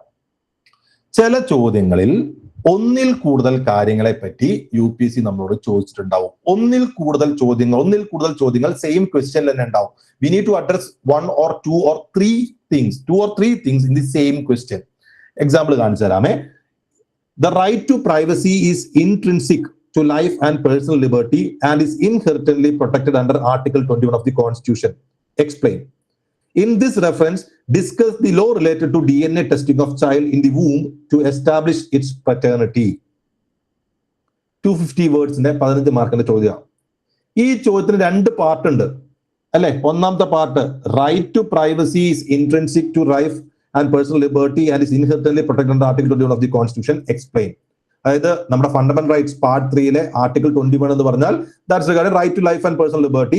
അതിൽ വരുന്നൊരു ഭാഗമാണ് റൈറ്റ് ടു പ്രൈവസി എന്ന് പറയുന്നത്. ഓക്കെ, നിങ്ങൾ പൊളിറ്റി പഠിക്കുമ്പോൾ പഠിക്കും. അപ്പോൾ ആ റൈറ്റ് ടു പ്രൈവസി എന്ന് പറയുന്നത് ഇതിന്റെ പാർട്ട് ആണെന്ന് പറയുന്നു. അത് എക്സ്പ്ലെയിൻ ചെയ്യുക. That is the first part of the question. അതാണ് ആ ക്വസ്റ്റ്യന്റെ 250 വേർഡ്സിൽ നമ്മൾ എഴുതേണ്ട ആദ്യത്തെ കുറെ വേർഡ്സ് എന്തിനെ പറ്റിയിട്ടാണ്? ഈ ഒരു പാർട്ടിനെ പറ്റിയിട്ടാണ്. ദെൻ സെക്കൻഡ്, അതിനെ റെഫറൻസ് വെച്ചുകൊണ്ട് ലൈക്ക് ഈ DNA ടെസ്റ്റിംഗ്, കുട്ടിയുടെ പിതൃത്വം തെളിയിക്കാൻ വേണ്ടി DNA ടെസ്റ്റ് ചെയ്യുന്ന കാര്യത്തിനെ എന്ത് ചെയ്യുക? ഡിസ്കസ് ചെയ്യുക. അത് ശരിയാണോ തെറ്റാണോ, റൈറ്റ് ടു പ്രൈവസി വെച്ച് നോക്കുമ്പോൾ ശരിയാണോ തെറ്റാണോ എന്ന് പറഞ്ഞ് ഡിസ്കസ് ചെയ്യുക. That is the second part of question. അപ്പൊ ഈ ചോദ്യത്തിന് 2 സെഗ്മെന്റ്സ് ഉണ്ട്. ഫസ്റ്റ് സെഗ്മെന്റ് എന്താ? Article 21 and right to privacy. Second statement DNA testing and right to privacy. അപ്പൊ 2 കാര്യങ്ങൾ എഴുതണം. അപ്പൊ നമുക്ക് ആൻസർ 2 ഡിവൈഡ് ചെയ്യാം. ഫസ്റ്റ് പാർട്ടിൽ അതും സെക്കൻഡ് പാർട്ടിൽ ഇതും. ദെൻ അടുത്ത് നോക്കൂ. The world is facing an acute shortage of clean and safe fresh water. What are the alternative technologies which can solve this crisis? Briefly discuss any 3 technologies citing their key merits and demerits. അപ്പൊ ഈ ഒരു ചോദ്യം നോക്കൂ. ഈ ഒരു ചോദ്യത്തിൽ statement തന്നിരിക്കുന്നു. വേൾഡിൽ ഇപ്പൊ എന്താണ്? Acute shortage of clean and safe water ഉണ്ട്. What are the alternative technologies that can solve this crisis? ഇതാണ് ക്വസ്റ്റിന്റെ ഒരു പാർട്ട്. ഈ ഫ്രഷ് വാട്ടർ ഷോർട്ടേജ് കൺട്രോൾ ചെയ്യാൻ പറ്റിയ ക്രൈസിസ് കൺട്രോൾ ചെയ്യാൻ പറ്റിയ ആൾട്ടർനേറ്റീവ് ടെക്നോളജി എന്തൊക്കെ? നിങ്ങൾക്ക് അറിയാം ആൾട്ടർനേറ്റീവ് ടെക്നോളജി എന്തൊക്കെയാണെന്ന് കുറച്ചൊക്കെ അറിയാമായിരിക്കുമല്ലോ. ഡീസലിനേഷൻ നടത്തുക, റിവേഴ്സ് ഓസ്മോസിസ് നടത്തുക, അല്ലെങ്കിൽ RO ടെക്നോളജി. നമ്മുടെ വീട്ടിൽ നിങ്ങൾ ലൈക്ക് ഒരു അക്വാഗാർഡിന്റെ ഒക്കെ ബ്രാൻഡിന്റെ ഒക്കെ പരസ്യങ്ങളില്ലേ? UV technology. ആൾട്ടർനേറ്റീവ് ടെക്നോളജി എന്തൊക്കെ? അതിൽ ഏതെങ്കിലും 3 ടെക്നോളജി അതുപോലെ അതിനൊന്ന് ഡിസ്കസ് ചെയ്യുക, അതിന്റെ മെറിറ്റ്സും ഡിമെറിറ്റ്സും പറയാനായിട്ട്. അപ്പൊ നമ്മൾ എന്ത് ചെയ്യണം? ജനറൽ ആയിട്ട് എല്ലാ ടെക്നോളജീസും പറയണം, അതിന് ഇതിൽ 3 പിക്ക് ചെയ്ത് പറയണം. അപ്പൊ ഇതേപോലെ നമ്മൾ നേരത്തെ കാണിച്ച ചോദ്യങ്ങളിലും ഉണ്ടായിരുന്നു, ഇവിടെയും ഉണ്ട്, ലൈക്ക് 2 ക്വസ്റ്റ്യൻസ് വരുന്നത്. What is the need of, നമ്മൾ ഈ പറഞ്ഞ ചോദ്യം തന്നെ, what is the need of expanding the regional connectivity in India? അത് ക്വസ്റ്റിന്റെ ഫസ്റ്റ് പാർട്ടാണ്. സെക്കൻഡ് പാർട്ടാണ് എന്ത് പറയുന്നത്? In this context discuss the government UDAN scheme and its achievement. അപ്പൊ ഒരു ചോദ്യത്തിൽ തന്നെ 2 കാര്യങ്ങൾ ആൻസർ ചെയ്യാൻ UPSC നമ്മൾ പറയുന്നുണ്ടാവും. ആ 2 കാര്യങ്ങൾ നമ്മൾ ആൻസർ ചെയ്യണം. അപ്പൊ ഏതൊക്കെയാണ് 2 കാര്യങ്ങൾ എന്ന് ആദ്യം ഐഡന്റിഫൈ ചെയ്യുക, അല്ലെങ്കിൽ 3 കാര്യങ്ങൾ ഏതൊക്കെയാണ് 3 കാര്യങ്ങൾ UPSC ചോദിക്കുന്നത് ഐഡന്റിഫൈ ചെയ്യുക. അതാണ് സെഗ്മെന്റ്സ് ഓഫ് ദി ക്വസ്റ്റ്യൻ എന്ന് പറയുന്നത്. അപ്പൊ നമുക്ക് ആൻസർ അതിനെ ഡിവൈഡ് ചെയ്യണം. കാരണം 2 കാര്യങ്ങൾ പറയാനുണ്ടെങ്കിൽ നമുക്ക് ആകപ്പാടെ 150 വേർഡ്സേ ഉള്ളൂ, അല്ലെങ്കിൽ 250 വേർഡ്സേ ഉള്ളൂ. അതിനെ കൃത്യം പകുതിയായി ഡിവൈഡ് ചെയ്യണ്ടേ? അപ്പൊ അതുകൊണ്ട് ഏറ്റവും ഫസ്റ്റ് ക്വസ്റ്റ്യൻ വായിക്കുമ്പോൾ കീ തീമും കൺസ്ട്രെയിനും അതേപോലെ ഡിറക്റ്റീവും മനസ്സിലാക്കിയ ശേഷം എത്ര കാര്യങ്ങൾ UPSC അതിൽ ചോദിക്കുന്നുണ്ട് എന്നുള്ളതാണ് നമ്മൾ അടുത്ത മനസ്സിലാക്കി വെക്കേണ്ടത്, സെഗ്മെന്റ്സ് ഓഫ് ദി ക്വസ്റ്റ്യൻ. ഇനി statements of the question. Statements of the ക്വസ്റ്റ്യനിൽ വരുന്ന കാര്യം എന്താണെന്ന് വെച്ച് കഴിഞ്ഞാല്, UPSC നമ്മളോട് 2 രീതിയിൽ ചോദ്യങ്ങൾ ഇപ്പൊ ചോദിച്ചു കാണാറുണ്ട്. ഒന്ന്, ഒരു സ്റ്റേറ്റ്മെന്റ് തന്നിട്ട് ആ സ്റ്റേറ്റ്മെന്റിനെ കമന്റ് ചെയ്യുക, ഡിസ്കസ് ചെയ്യുക, ഇലാബറേറ്റ് ചെയ്യുക എന്ന് പറയുന്നത്. അതായത് statement itself is the question. രണ്ടാമത്, സ്റ്റേറ്റ്മെന്റ് തന്നിട്ടുണ്ടാവും, ആ സ്റ്റേറ്റ്മെന്റിനെ ബേസ് ചെയ്ത് വേറൊരു കാര്യമായിരിക്കും ചോദിച്ചിട്ടുണ്ടാവുക. അതായത് statement itself is the question, അത് ഒന്നാമത്തെ മെത്തേഡ്. രണ്ടാമത്തെ മെത്തേഡ്, സ്റ്റേറ്റ്മെന്റ് തന്നിട്ട് സ്റ്റേറ്റ്മെന്റിനെ ബേസ് ചെയ്ത് മറ്റൊരു കാര്യം ചോദിക്കുന്നത്. ഇവിടെ നോക്കുക, ഡെസ്പൈറ്റ്, ഈ ക്വസ്റ്റ്യൻ നോക്കൂ, ഡെസ്പൈറ്റ് കോംപ്രിഹെൻസീവ് പോളിസീസ്, ഇതൊക്കെ 2024 ആണ്. Despite comprehensive policy for equity and social justice, underprivileged sections are not yet getting the full benefits of affirmative action envisaged by the constitution. Comment. ഇവിടെ നമ്മൾ പറഞ്ഞ ഫസ്റ്റ് ടൈപ്പാ. UPSC നമുക്ക് എന്താണ് statement തന്നിരിക്കുന്നു, despite, അതായത് comprehensive ഇക്വിറ്റിക്കും social ജസ്റ്റിസിനും വേണ്ടിയിട്ട് നമ്മൾ കുറെ പോളിസീസ് കൊണ്ടുവന്നിട്ടുണ്ടെങ്കിലും അണ്ടർ പ്രിവിലേജ് സെക്ഷൻസ് ഇപ്പോഴും നമ്മൾ കോൺസ്റ്റിറ്റ്യൂഷനിൽ പറഞ്ഞിരിക്കുന്ന അവർക്ക് എല്ലാ ഗുണങ്ങളും കിട്ടുന്നില്ല. കമന്റ് ചെയ്യുക. ആ സ്റ്റേറ്റ്മെന്റ് തന്നെയാണ് നമ്മൾ ക്വസ്റ്റ്യൻ ആയിട്ട് കമന്റ് ചെയ്യാൻ പറയുന്നത്. അടുത്ത ക്വസ്റ്റ്യൻ നോക്കൂ, public charitable trust have the potential to make India's development more inclusive as they relate to certain vital public issues. Comment. കണ്ടോ, ആ സ്റ്റേറ്റ്മെന്റ് തന്നെയാണ്. പബ്ലിക് ചാരിറ്റബിൾ ട്രസ്റ്റ് ഇന്ത്യയെ കൂടുതൽ ഇൻക്ലൂസീവ് ആക്കാൻ പബ്ലിക് ചാരിറ്റബിൾ ട്രസ്റ്റിന് എളുപ്പത്തിൽ സാധിക്കും. കാരണം എന്താ, അവർക്ക് പബ്ലിക് ഇഷ്യൂസ് ആയിട്ട് കുറെ കണക്ഷൻ ഉള്ളതുകൊണ്ട്. അതിനെ പറ്റി കമന്റ് ചെയ്യുക. ഇതാണ് ഫസ്റ്റ് ടൈപ്പ്. അടുത്ത ക്വസ്റ്റ്യൻ വായിക്കുമ്പോൾ മനസ്സിലാവേ, social media and encrypting messaging services pose a serious security challenge. ഒരു സ്റ്റേറ്റ്മെന്റ് തന്നു കഴിഞ്ഞു. എന്താണ്, സോഷ്യൽ മീഡിയയും അതേപോലെ മെസ്സേജിംഗ് സർവീസും ഒരു സെക്യൂരിറ്റി ചലഞ്ച് തന്നെയാണ്. അടുത്ത് നോക്കൂ, what measures have been adopted at various level to address the security implication of social media. Social മീഡിയയുടെ സെക്യൂരിറ്റി കാര്യം, like what measures have been adopted to at various level to address the security implication of social media. Social മീഡിയയുടെ security implications നോക്കുവാൻ വേണ്ടി പല ലെവൽസിലായിട്ട് നമ്മൾ എന്തൊക്കെ measures ആണ് adopt ചെയ്തിട്ടുള്ളത്. അപ്പോൾ ഒരു സ്റ്റേറ്റ്മെന്റ് ഇവിടെ ഓൾറെഡി തന്നിട്ടുണ്ട്, അതിനെ ബേസ് ചെയ്ത് തന്നെ മറ്റൊരു കാര്യമാണ് അവിടെ ചോദിക്കുന്നത്. Then also suggest any other remedies to address the problem. അത് നിങ്ങളുടെ ഇനീഷ്യേറ്റീവ്സ് എന്തെങ്കിലും പ്രോബ്ലംസിൽ അതിന് റെമഡീസ് പറയണമെങ്കിൽ അതും പറയുക എന്നുള്ളത്. അപ്പൊ ഇവിടെ ബേസിക്കലി ഞാൻ പറഞ്ഞല്ലോ, നമ്മളൊരു ചോദ്യം ചോദിച്ചു കഴിഞ്ഞാൽ we are suppose to address every part of the question. Every part of the question നമ്മൾ അഡ്രസ് ചെയ്യാന്ന് പറയുമ്പോൾ ഇവിടെ ഈ പറയുന്ന സ്റ്റേറ്റ്മെന്റിനെ നമ്മൾ ചെറുതായിട്ടൊന്ന് അഡ്രസ് ചെയ്യണം. അല്ലെങ്കിൽ ഈ സ്റ്റേറ്റ്മെന്റിനെ മനസ്സിൽ വെച്ചുകൊണ്ട് വേണം നമ്മൾ ഈ 2 പാർട്ടും ആൻസർ ചെയ്യാനായിട്ട്. കാരണം UPSC ആ സ്റ്റേറ്റ്മെന്റ് വെറുതെ തരുന്നതല്ല, UPSC ക്വസ്റ്റ്യൻ പേപ്പറിൽ ഒരു കാര്യവും വെറുതെ തരുന്നതല്ല. അതിനെ മനസ്സിൽ വെച്ചുകൊണ്ട് വേണം നമ്മൾ ആൻസർ ചെയ്യുവാനായിട്ട്. അടുത്ത ചോദ്യം നോക്കൂ, industrial pollution of river water is a significant എൻവയോൺമെന്റൽ issue in India. Discuss the various mitigation measures to deal with this problem and also government initiative in this regard. അപ്പോ ഇൻഡസ്ട്രിയൽ പൊല്യൂഷൻ ഓഫ് റിവർ എന്നുള്ളത് ഒരു statement ആയിട്ട് തരുന്നു, പിന്നെ അതിന്റെ mitigation measures എന്തൊക്കെ, government എടുത്ത ഇനീഷ്യേറ്റീവ്സ് എന്തൊക്കെ. അപ്പൊ ഇത് ആൻസർ ചെയ്യുമ്പോൾ നമ്മുടെ മനസ്സിൽ എന്താ വേണ്ടത്, industrial pollution of river water എന്നുള്ള കാര്യം മനസ്സിൽ വേണം. അപ്പോ ഒരു ക്വസ്റ്റ്യനിൽ എത്ര സെഗ്മെന്റ്സ് ഉണ്ട്, രണ്ട് കാര്യങ്ങൾ അഡ്രസ് ചെയ്യാനുണ്ടോ, 3 കാര്യങ്ങൾ അഡ്രസ് ചെയ്യാനുണ്ടോ, അതാണ് സെഗ്മെന്റ്സ് നമ്മൾ ഉദ്ദേശിച്ചത്. രണ്ടാമത്തെ കാര്യം, statement, if the statement itself is the question or സ്റ്റേറ്റ്മെന്റിന് പുറത്ത് വേറെ കാര്യമാണോ ക്വസ്റ്റ്യൻ ചോദിക്കുന്നത്, അത് രണ്ടും നമ്മൾ എന്ത് ചെയ്യണം, മനസ്സിലാക്കണം. മനസ്സിൽ കിടക്കേണ്ട കാര്യം എന്താണെന്ന് വെച്ച് കഴിഞ്ഞാൽ we should address every part of the question. ക്വസ്റ്റ്യന്റെ എല്ലാ പാർട്ടും നമ്മൾ അഡ്രസ് ചെയ്യണം എന്നുള്ളതാണ്. അപ്പോൾ ഇതിലുള്ള ഒരു വാക്കും നമ്മൾ വിട്ടുപോകുവാൻ പാടില്ല. അതുകൊണ്ടാണ് ഇത്രയും കാര്യങ്ങൾ ഞാൻ പറഞ്ഞത്. ഓക്കെ, അപ്പോ ക്വസ്റ്റ്യൻ കിട്ടിക്കഴിഞ്ഞാൽ അപ്രോച്ച് ചെയ്യേണ്ട കാര്യം കീ തീം, ഡിറക്റ്റീവ്, കൺസ്ട്രെയിന്റ്, അതിനൊപ്പം തന്നെ segments of the question, statements of the question. ഇത്രയും കാര്യങ്ങൾ നമ്മൾ നോക്കാം. ഇനി നമുക്ക് കുറച്ചുകൂടി ഡീറ്റെയിൽഡ് ഉള്ളിലേക്ക് ഇറങ്ങാം റിഗാർഡിംഗ് ആൻസർ റൈറ്റിംഗ്. അപ്പൊ പൊതുവെ നിങ്ങൾ ആൻസർ റൈറ്റിനെ പറ്റി പൊതുവെ എല്ലാവരും ഏറ്റവും ആദ്യം കേൾക്കുന്ന 3 കാര്യങ്ങൾ എന്താണ്? ഇൻട്രൊഡക്ഷൻ വേണം, ബോഡി വേണം, കൺക്ലൂഷൻ വേണം. ദാറ്റ് എവരി വൺ നോസ് അല്ലെ? ഇൻട്രൊഡക്ഷൻ എഴുതണം, ബോഡി എഴുതണം, കൺക്ലൂഷൻ എഴുതണം. പക്ഷേ എങ്ങനെ ഇൻട്രൊഡക്ഷൻ, എങ്ങനെ ബോഡി, എങ്ങനെ കൺക്ലൂഷൻ? സാധാരണ ഇൻട്രൊഡക്ഷൻ വെച്ചാൽ എല്ലാവരും തുടങ്ങാം. അപ്പൊ ഇൻട്രൊഡക്ഷൻ അവിടെ നിന്നോട്ടെ, നമുക്ക് ഇൻട്രൊഡക്ഷൻ പിന്നെ നോക്കാം. We are going to start with the body part. കാരണം നമ്മളിപ്പോൾ ഓൾറെഡി ഇവിടെ പറഞ്ഞത് ഈ ആൻസറിന്റെ സ്ട്രക്ചറിങ്ങുമായി ബന്ധപ്പെട്ട കുറച്ച് കാര്യങ്ങളാണ് ഓൾറെഡി പറഞ്ഞത്. അപ്പൊ we are going to start with the body part. Body പാർട്ടാണ് നമ്മുടെ ആൻസറിന്റെ മെജോറിറ്റിയും വരുന്ന ഭാഗം. ഇപ്പൊ ബോഡി പാർട്ട് നമുക്ക് ആൻസർ എഴുതുമ്പോൾ ലൈക്ക് നമുക്ക് ഒരു പർട്ടിക്കുലർ ടോപ്പിക് തരുന്നു. ഇപ്പൊ ഇൻഡസ്ട്രിയൽ പൊല്യൂഷൻ, റിവർ, അതിനെപ്പറ്റി കുറെ കാര്യങ്ങൾ നമുക്ക് എഴുതാനുണ്ടാവും. ഈ കാര്യങ്ങളൊക്കെ എഴുതി വെച്ചിട്ട് മാർക്ക് കിട്ടണമെന്നില്ല. കാരണം UPSC ചോദിച്ച കാര്യത്തിനെ പറ്റി എഴുതണം, അപ്പോഴാണ് മാർക്ക് കിട്ടുക. അപ്പൊ UPSC ഇങ്ങനെ കാര്യങ്ങളെ പറ്റി ഒന്ന് ടിൽറ്റ് ചെയ്തിട്ടാ ചോദിക്കുന്നത് അല്ലെ. അതായത് ഒന്നാമത് ഒരു ഡയറക്റ്റീവ് തന്നുകൊണ്ട് ഡിസ്കസ് ചെയ്യാനൊക്കെ പറയുന്നത്. 2 ചിലപ്പോൾ ഒരു സ്റ്റേറ്റ്മെന്റ് തന്നിട്ട് അതിനെ ബേസ് ചെയ്തിട്ടാണ് പറയുന്നത്. അപ്പൊ നമുക്ക് അങ്ങനെ സ്ട്രെയിറ്റ് അവേ വായിച്ചിട്ട് അങ്ങനെ എഴുതി പോവാന്ന് പറഞ്ഞു കഴിഞ്ഞാൽ ഇനീഷ്യലി അത് നടക്കില്ല. അപ്പൊ നമുക്ക് എന്ത് ചെയ്യാൻ പറ്റണം? ആ ക്വസ്റ്റ്യനെ സ്ട്രക്ചർ ചെയ്യുവാൻ പറ്റണം. സോറി, ആ ആൻസറിനെ സ്ട്രക്ചർ ചെയ്യുവാൻ പറ്റണം. സ്ട്രക്ചർ ചെയ്യാന്ന് പറഞ്ഞാൽ 2 രീതിയിൽ നമുക്ക് സ്ട്രക്ചർ ചെയ്യാൻ പറ്റണം. ഒന്ന് കണ്ടന്റ് ബേസിൽ സ്ട്രക്ചർ ചെയ്യാൻ പറ്റണം, 2 സ്പേഷ്യൽ ബേസിൽ സ്ട്രക്ചർ ചെയ്യാൻ പറ്റണം. കണ്ടന്റ് ബേസ്ഡ് എന്ന് പറഞ്ഞു കഴിഞ്ഞാൽ എന്തൊക്കെ കണ്ടന്റ് ആണ് നമ്മൾ ആ ചോദ്യത്തിന് ഉത്തരത്തിൽ എഴുതേണ്ടത് എന്നുള്ള കാര്യം നമുക്ക് കൃത്യമായിട്ട് ഫ്രെയിം വർക്ക് ഉണ്ടാക്കാൻ പറ്റണം. 2 നമുക്ക് കൃത്യമായി ലിമിറ്റഡ് സ്പേസ് ആണല്ലോ ഉള്ളത്. ഇപ്പൊ 2 സൈഡാണ് എഴുതുന്നുള്ളെങ്കിൽ ഇത്ര സൈഡിൽ ഞാൻ ഒരു കാര്യം എഴുതും, ഇപ്പർ സൈഡിൽ ഇത്ര കാര്യം എഴുതും എന്ന് പറഞ്ഞ് സ്പേഷ്യൽ ബേസ് നമുക്ക് സ്ട്രക്ചർ ചെയ്യാൻ പറ്റണം. So we need to structure content and spatial. Just ഒരു ക്വസ്റ്റ്യൻ നിങ്ങൾ കണ്ടന്റിനുള്ളിൽ എന്ത് എഴുതുന്നു പറയണ്ട, അത് കുഴപ്പമില്ല, നിങ്ങൾ പഠിച്ചാലേ നിങ്ങൾക്ക് കിട്ടുള്ളൂ. പക്ഷെ ക്വസ്റ്റ്യനിൽ എന്തൊക്കെയാണ് നമ്മൾ ഹിറ്റ് ചെയ്യേണ്ട ഹെഡിങ്സ്, ടോപ്പിക്സ് എന്ന് ജസ്റ്റ് ഒന്ന് പറഞ്ഞാൽ മതി. Okay, what I want is അതിനുള്ളിൽ നിങ്ങൾ എഴുതുന്ന പോയിന്റ്സ് എന്തൊക്കെയാണ്, എക്സാമ്പിൾസ് എന്താണ്, അതൊന്നും എനിക്ക് വേണ്ട. ആ ക്വസ്റ്റ്യൻ വായിച്ചിട്ട് നമ്മളിപ്പോ നോക്കിയല്ലോ, കീ തീം അല്ലെങ്കിൽ ഡിറക്റ്റീവ്, ഇതൊക്കെ നമ്മൾ എന്താണെന്ന് മനസ്സിലാക്കിയല്ലോ. അതിന്റെ ബേസിൽ ആ ക്വസ്റ്റ്യൻ വായിച്ചിട്ട് എന്തൊക്കെ ഹെഡിങ് എഴുതണം, എന്റെ ആൻസർ ഈ ഹെഡിങ് ഒക്കെ ഉണ്ടാവും, അത് മാത്രം പറഞ്ഞാൽ മതി. അതിനുള്ളിൽ ഹെഡിങ്ങിനുള്ളിൽ എന്ത് വരുന്നത് പറയണ്ട, അത് കണ്ടന്റ് പാർട്ടാണ്, അത് നമ്മൾ ബിൽഡ് ചെയ്യാൻ പോകുന്നേ ഉള്ളൂ.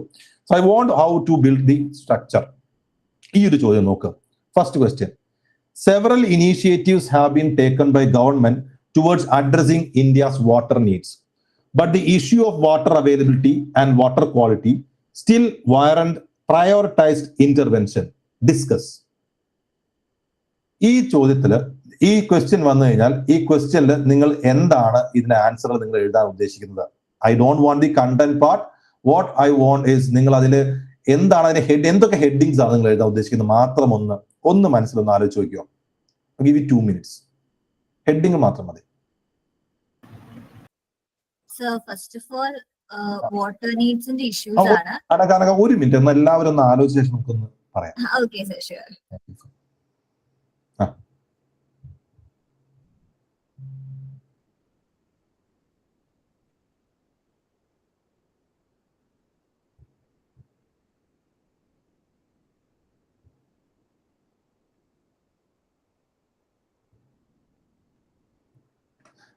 ഇൻട്രൊഡക്ഷൻ ഒന്നും വേണ്ടേ, ബോഡി പാർട്ടിൽ നമുക്ക് എന്തൊക്കെ ഹെഡിങ് എഴുതണം എന്നുള്ള കാര്യം മാത്രം പറഞ്ഞാൽ മതി. ഓക്കെ, നമുക്ക് ബോഡി പാർട്ടിനെ എങ്ങനെയൊക്കെ ഡിവൈഡ് ചെയ്ത് എന്തൊക്കെ കാര്യങ്ങൾ നമ്മളോട് എഴുതണം ഒന്ന് ക്വസ്റ്റ്യൻ വായിച്ചാൽ എന്തൊക്കെ നിങ്ങൾക്ക് തോന്നുന്നത് ഒന്ന് പറയൂ, പറഞ്ഞോളൂ. ആർക്കെങ്കിലും പറയാനുണ്ടെങ്കിൽ ലൈക്ക് എന്തൊക്കെ ഇതിൽ എഴുതണം തോന്നുന്നു പറയൂ. ഇതിൽ എന്താണ് ഈ ക്വസ്റ്റ്യന്റെ കോർ അല്ലെങ്കിൽ സോ കോൾഡ് കീ തീം എന്താണ്, കൺസ്ട്രെയിൻ എന്താണ്, അതേപോലെ വാട്ടർ സോഴ്സുകൾ, ഇന്ത്യയിലെ ഡിഫറെന്റ് വാട്ടർ സോഴ്സുകളെ കുറിച്ച് പറയാം. ഇന്ത്യയിലെ ഡിഫറെന്റ് വാട്ടർ സോഴ്സുകളെ പറ്റി പറയാം. ഓക്കെ, പിന്നെ വേറെ ആർക്കെങ്കിലും? എന്തെല്ലാം ഇന്ത്യയിലുള്ള ഗവൺമെന്റ് ഇനീഷ്യേറ്റീവ്സ് എന്തൊക്കെയാണ്? ഓക്കെ, ഗവൺമെന്റ് ഇനീഷ്യേറ്റീവ്സ് എന്തൊക്കെയാണ്? ഫൈൻ. രണ്ടാമതായിട്ട് എന്തെല്ലാം വാട്ടർ അവൈലബിലിറ്റിയിൽ നേരിടുന്ന പ്രശ്നങ്ങൾ എന്തൊക്കെയാണ്? ഓക്കെ, ഈ 2 കാര്യങ്ങൾ. ആ ഒരു ഇനീഷ്യേറ്റീവ്സ് വരുമ്പോഴുള്ള തടസ്സങ്ങൾ എന്തൊക്കെയാണെന്ന് കൂടി പറയാം. ഓക്കെ, മിഥുൻ എന്താ പറഞ്ഞത്? സാർ ഇനി എങ്ങനെ അതിനെ ഓവർകം ചെയ്യാം, അല്ലെങ്കിൽ വേ ഫോർവേഡ് എന്ന് പറഞ്ഞൊരു heading. Okay, way forward. Okay okay, അനക്ക എന്തായിരുന്നു പറയുന്നത്? സർ ഞാൻ ഇനീഷ്യേറ്റീവ്സിന്റെ കാര്യമാണ് പറയാൻ വന്നത്. ഓക്കെ, ഓക്കെ, അപ്പൊ നമ്മൾ ജസ്റ്റ് ക്വസ്റ്റ്യൻ ഒന്ന് വായിക്കുകയാണ്. Several initiatives have been taken by the government towards addressing India's water needs. ഇന്ത്യയുടെ വാട്ടറിനെ അഡ്രസ് ചെയ്യാൻ വേണ്ടി ഗവൺമെന്റ് ഒരുപാട് കാര്യങ്ങൾ ചെയ്തിട്ടുണ്ട്. But the issue of water availability and water quality still warrants prioritize intervention. Water അവൈലബിലിറ്റിയുടെ കേസിലും വാട്ടർ ക്വാളിറ്റിയുടെ കേസിലും എന്താണ് ഇപ്പോഴും ഒരു പ്രയോറിറ്റൈസ് ഇന്റർവെൻഷന്റെ ആവശ്യമുണ്ട്. ഡിസ്കസ് ചെയ്യുക. അപ്പൊ ഇത് വായിക്കുമ്പോൾ തന്നെ നമുക്ക് മനസ്സിലാവുന്ന കാര്യം, ക്വസ്റ്റിനെ എല്ലാ പാർട്ടും ഹിറ്റ് ചെയ്യണമെന്ന് പറഞ്ഞു. അപ്പൊ നമ്മൾ എന്തൊക്കെ എഴുതണം? What all this issue right. ഏറ്റവും ഫസ്റ്റ് നമുക്ക് എന്ത് എഴുതണം? ലൈക്ക് നിങ്ങൾ പറഞ്ഞ പോലെ എന്തൊക്കെ കാര്യങ്ങളാണ് ഗവൺമെന്റ് ചെയ്തിട്ടുള്ളത് ഫോർ അഡ്രസിങ് ദി നീഡ്സ്, അത് നമ്മൾ എഴുതാം കുറച്ച്. അപ്പൊ നമ്മൾ ആൻസർ പേപ്പർ നമ്മൾ നോക്കിക്കഴിഞ്ഞാൽ ഈ ആൻസർ പേപ്പറിൽ ഇൻട്രൊഡക്ഷൻ നമ്മൾ ഇവിടെ എഴുതുന്നു. ഇൻട്രൊഡക്ഷൻ നമ്മൾ പറയുന്നില്ല. ഇനീഷ്യേറ്റീവ്സ് നമ്മൾ ഇവിടെ വരെ എഴുതുന്നു. ഇനി സെക്കൻഡ് പാർട്ടിലേക്ക് പോയി കഴിഞ്ഞാൽ അവിടെ നമുക്ക് എന്തൊക്കെ എഴുതണം? ക്വസ്റ്റ്യനിൽ വായിക്കുന്നത് എന്താ? Still warrants prioritize intervention. അപ്പോ എന്തൊക്കെയാണ് ആ പ്രയോറിറ്റൈസ് ഇന്റർവെൻഷനിൽ വേണ്ട കാര്യങ്ങൾ? അപ്പൊ ഇതൊരു പ്രോബ്ലം ആണ് അല്ലെ? വാട്ടർ ഇല്ലായ്ക എന്ന് പറയുന്ന പ്രോബ്ലം ആണ്. നിങ്ങളൊരു സിവിൽ സർവന്റ് എന്ന രീതിയിൽ you are the one who are suppose to address this problem. അപ്പൊ ഇങ്ങനെ ഒരു പ്രോബ്ലം നിങ്ങളുടെ മുന്നിൽ തന്നു കഴിഞ്ഞാൽ you are suppose to answer the way forward, അല്ലെങ്കിൽ സൊല്യൂഷൻ. ആ സൊല്യൂഷൻസ് എഴുതണം. ഇതാണ് നിങ്ങൾ പറഞ്ഞ മെത്തേഡ് അല്ലെ? ഓക്കെ, അപ്പൊ നമുക്ക് കഴിഞ്ഞ വർഷത്തെ ലൈക്ക് UPSC ടോപ്പർ എങ്ങനെയാണ് ഈ ചോദ്യം ആൻസർ ചെയ്ത് നമുക്ക് ജസ്റ്റ് ഒന്ന് നോക്കാം. ഓക്കെ, ഇത് റാങ്ക് 3, അതായത് 2024 റിസൾട്ട് റാങ്ക് 3 വന്ന പേപ്പറാണ്. അപ്പൊ നിങ്ങൾക്ക് ഇത് കാണുമ്പോൾ മനസ്സിലാവും എങ്ങനെയാണ് ഒരു മെയിൻസ് ആൻസർ ബുക്ക്ലെറ്റ് ഉണ്ടാവുക എന്നുള്ളത്. ഓക്കെ, ലൈക്ക് ഇത് സെയിം ക്വസ്റ്റ്യൻ ആണ്. നമുക്ക് കണ്ടന്റ് നോക്കേണ്ട ആവശ്യമില്ല. കണ്ടന്റ് നമ്മളെ പറ്റി ഇപ്പോൾ വറീഡ് ആവുന്നില്ല. ഇപ്പൊ നമ്മൾ നോക്കുന്ന എന്താണ്? സ്ട്രക്ചറിന്റെ ഭാഗമാണ്. അപ്പൊ സ്ട്രക്ചറിന്റെ ഭാഗത്ത് നിങ്ങൾക്ക് കാണാം ആളൊരു ഇൻട്രൊഡക്ഷൻ കൊടുത്തിരിക്കുന്നു, ഒരു ഡാറ്റ ഇൻട്രൊഡക്ഷൻ കൊടുത്തിരിക്കുന്നു. അത് നോക്ക്. Then initiatives to address water needs. നമ്മൾ പറഞ്ഞ പോലെ ഏറ്റവും ആദ്യം എന്താണ് വാട്ടർ നീഡ്സ് ചെയ്യാനുള്ള ഇനീഷ്യേറ്റീവ്സ് എന്തൊക്കെ അത് പറയുന്നു. അതിനുശേഷം ആ വാറന്റ് ഇന്റർവെൻഷൻസ്, എന്തൊക്കെയാണ് ഇന്റർവെൻഷൻസ് നമ്മൾ പറഞ്ഞത്, രണ്ടാമത്തെ കാര്യം അഡ്രസ് ചെയ്യുന്നു. മൂന്നാമത്തെ കാര്യങ്ങൾ എന്തൊക്കെ steps or intervention that could be taken, way forward എന്ത്, മൂന്നാമത്തെ കാര്യം അത് പറയുന്നു. ഈ മൂന്നിനിടയിൽ ആളെന്താണ് 3-4 പോയിന്റ്സ് വെച്ച് എഴുതിയിട്ടുണ്ട്. That's how you have written the answer. So answer structure ചെയ്യുക എന്ന് പറഞ്ഞാൽ ഞാൻ പറഞ്ഞല്ലോ, ക്വസ്റ്റ്യന്റെ എല്ലാ ഭാഗവും വായിച്ച് മനസ്സിലാക്കി അതിന് വേണ്ട കാര്യങ്ങൾ ഹിറ്റ് ചെയ്യുക എന്നുള്ളതാണ്. ഓക്കെ, അപ്പൊ ആ രീതിയിൽ സ്ട്രക്ചർ ചെയ്യുകയാണ് വേണ്ടത്. ഒരു ചോദ്യം കൂടി, give you one more example, just see. Second question നോക്കൂ. Do you agree to the viewpoint that there should be simultaneous election to Lok Sabha and the state legislative assemblies in India? Discuss with suitable arguments. ഒരു minute തൊട്ട് ഒന്ന് വായിക്കൂ, എന്നിട്ട് പറയൂ.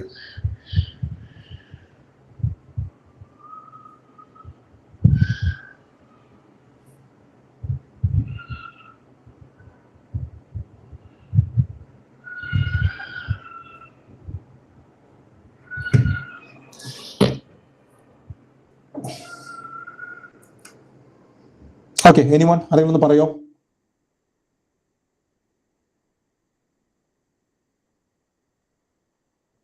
ഈ ചോദ്യം എങ്ങനെയാണ് നമുക്ക് ആൻസർ ചെയ്തതിൽ എന്തൊക്കെ എഴുതേണ്ടത്?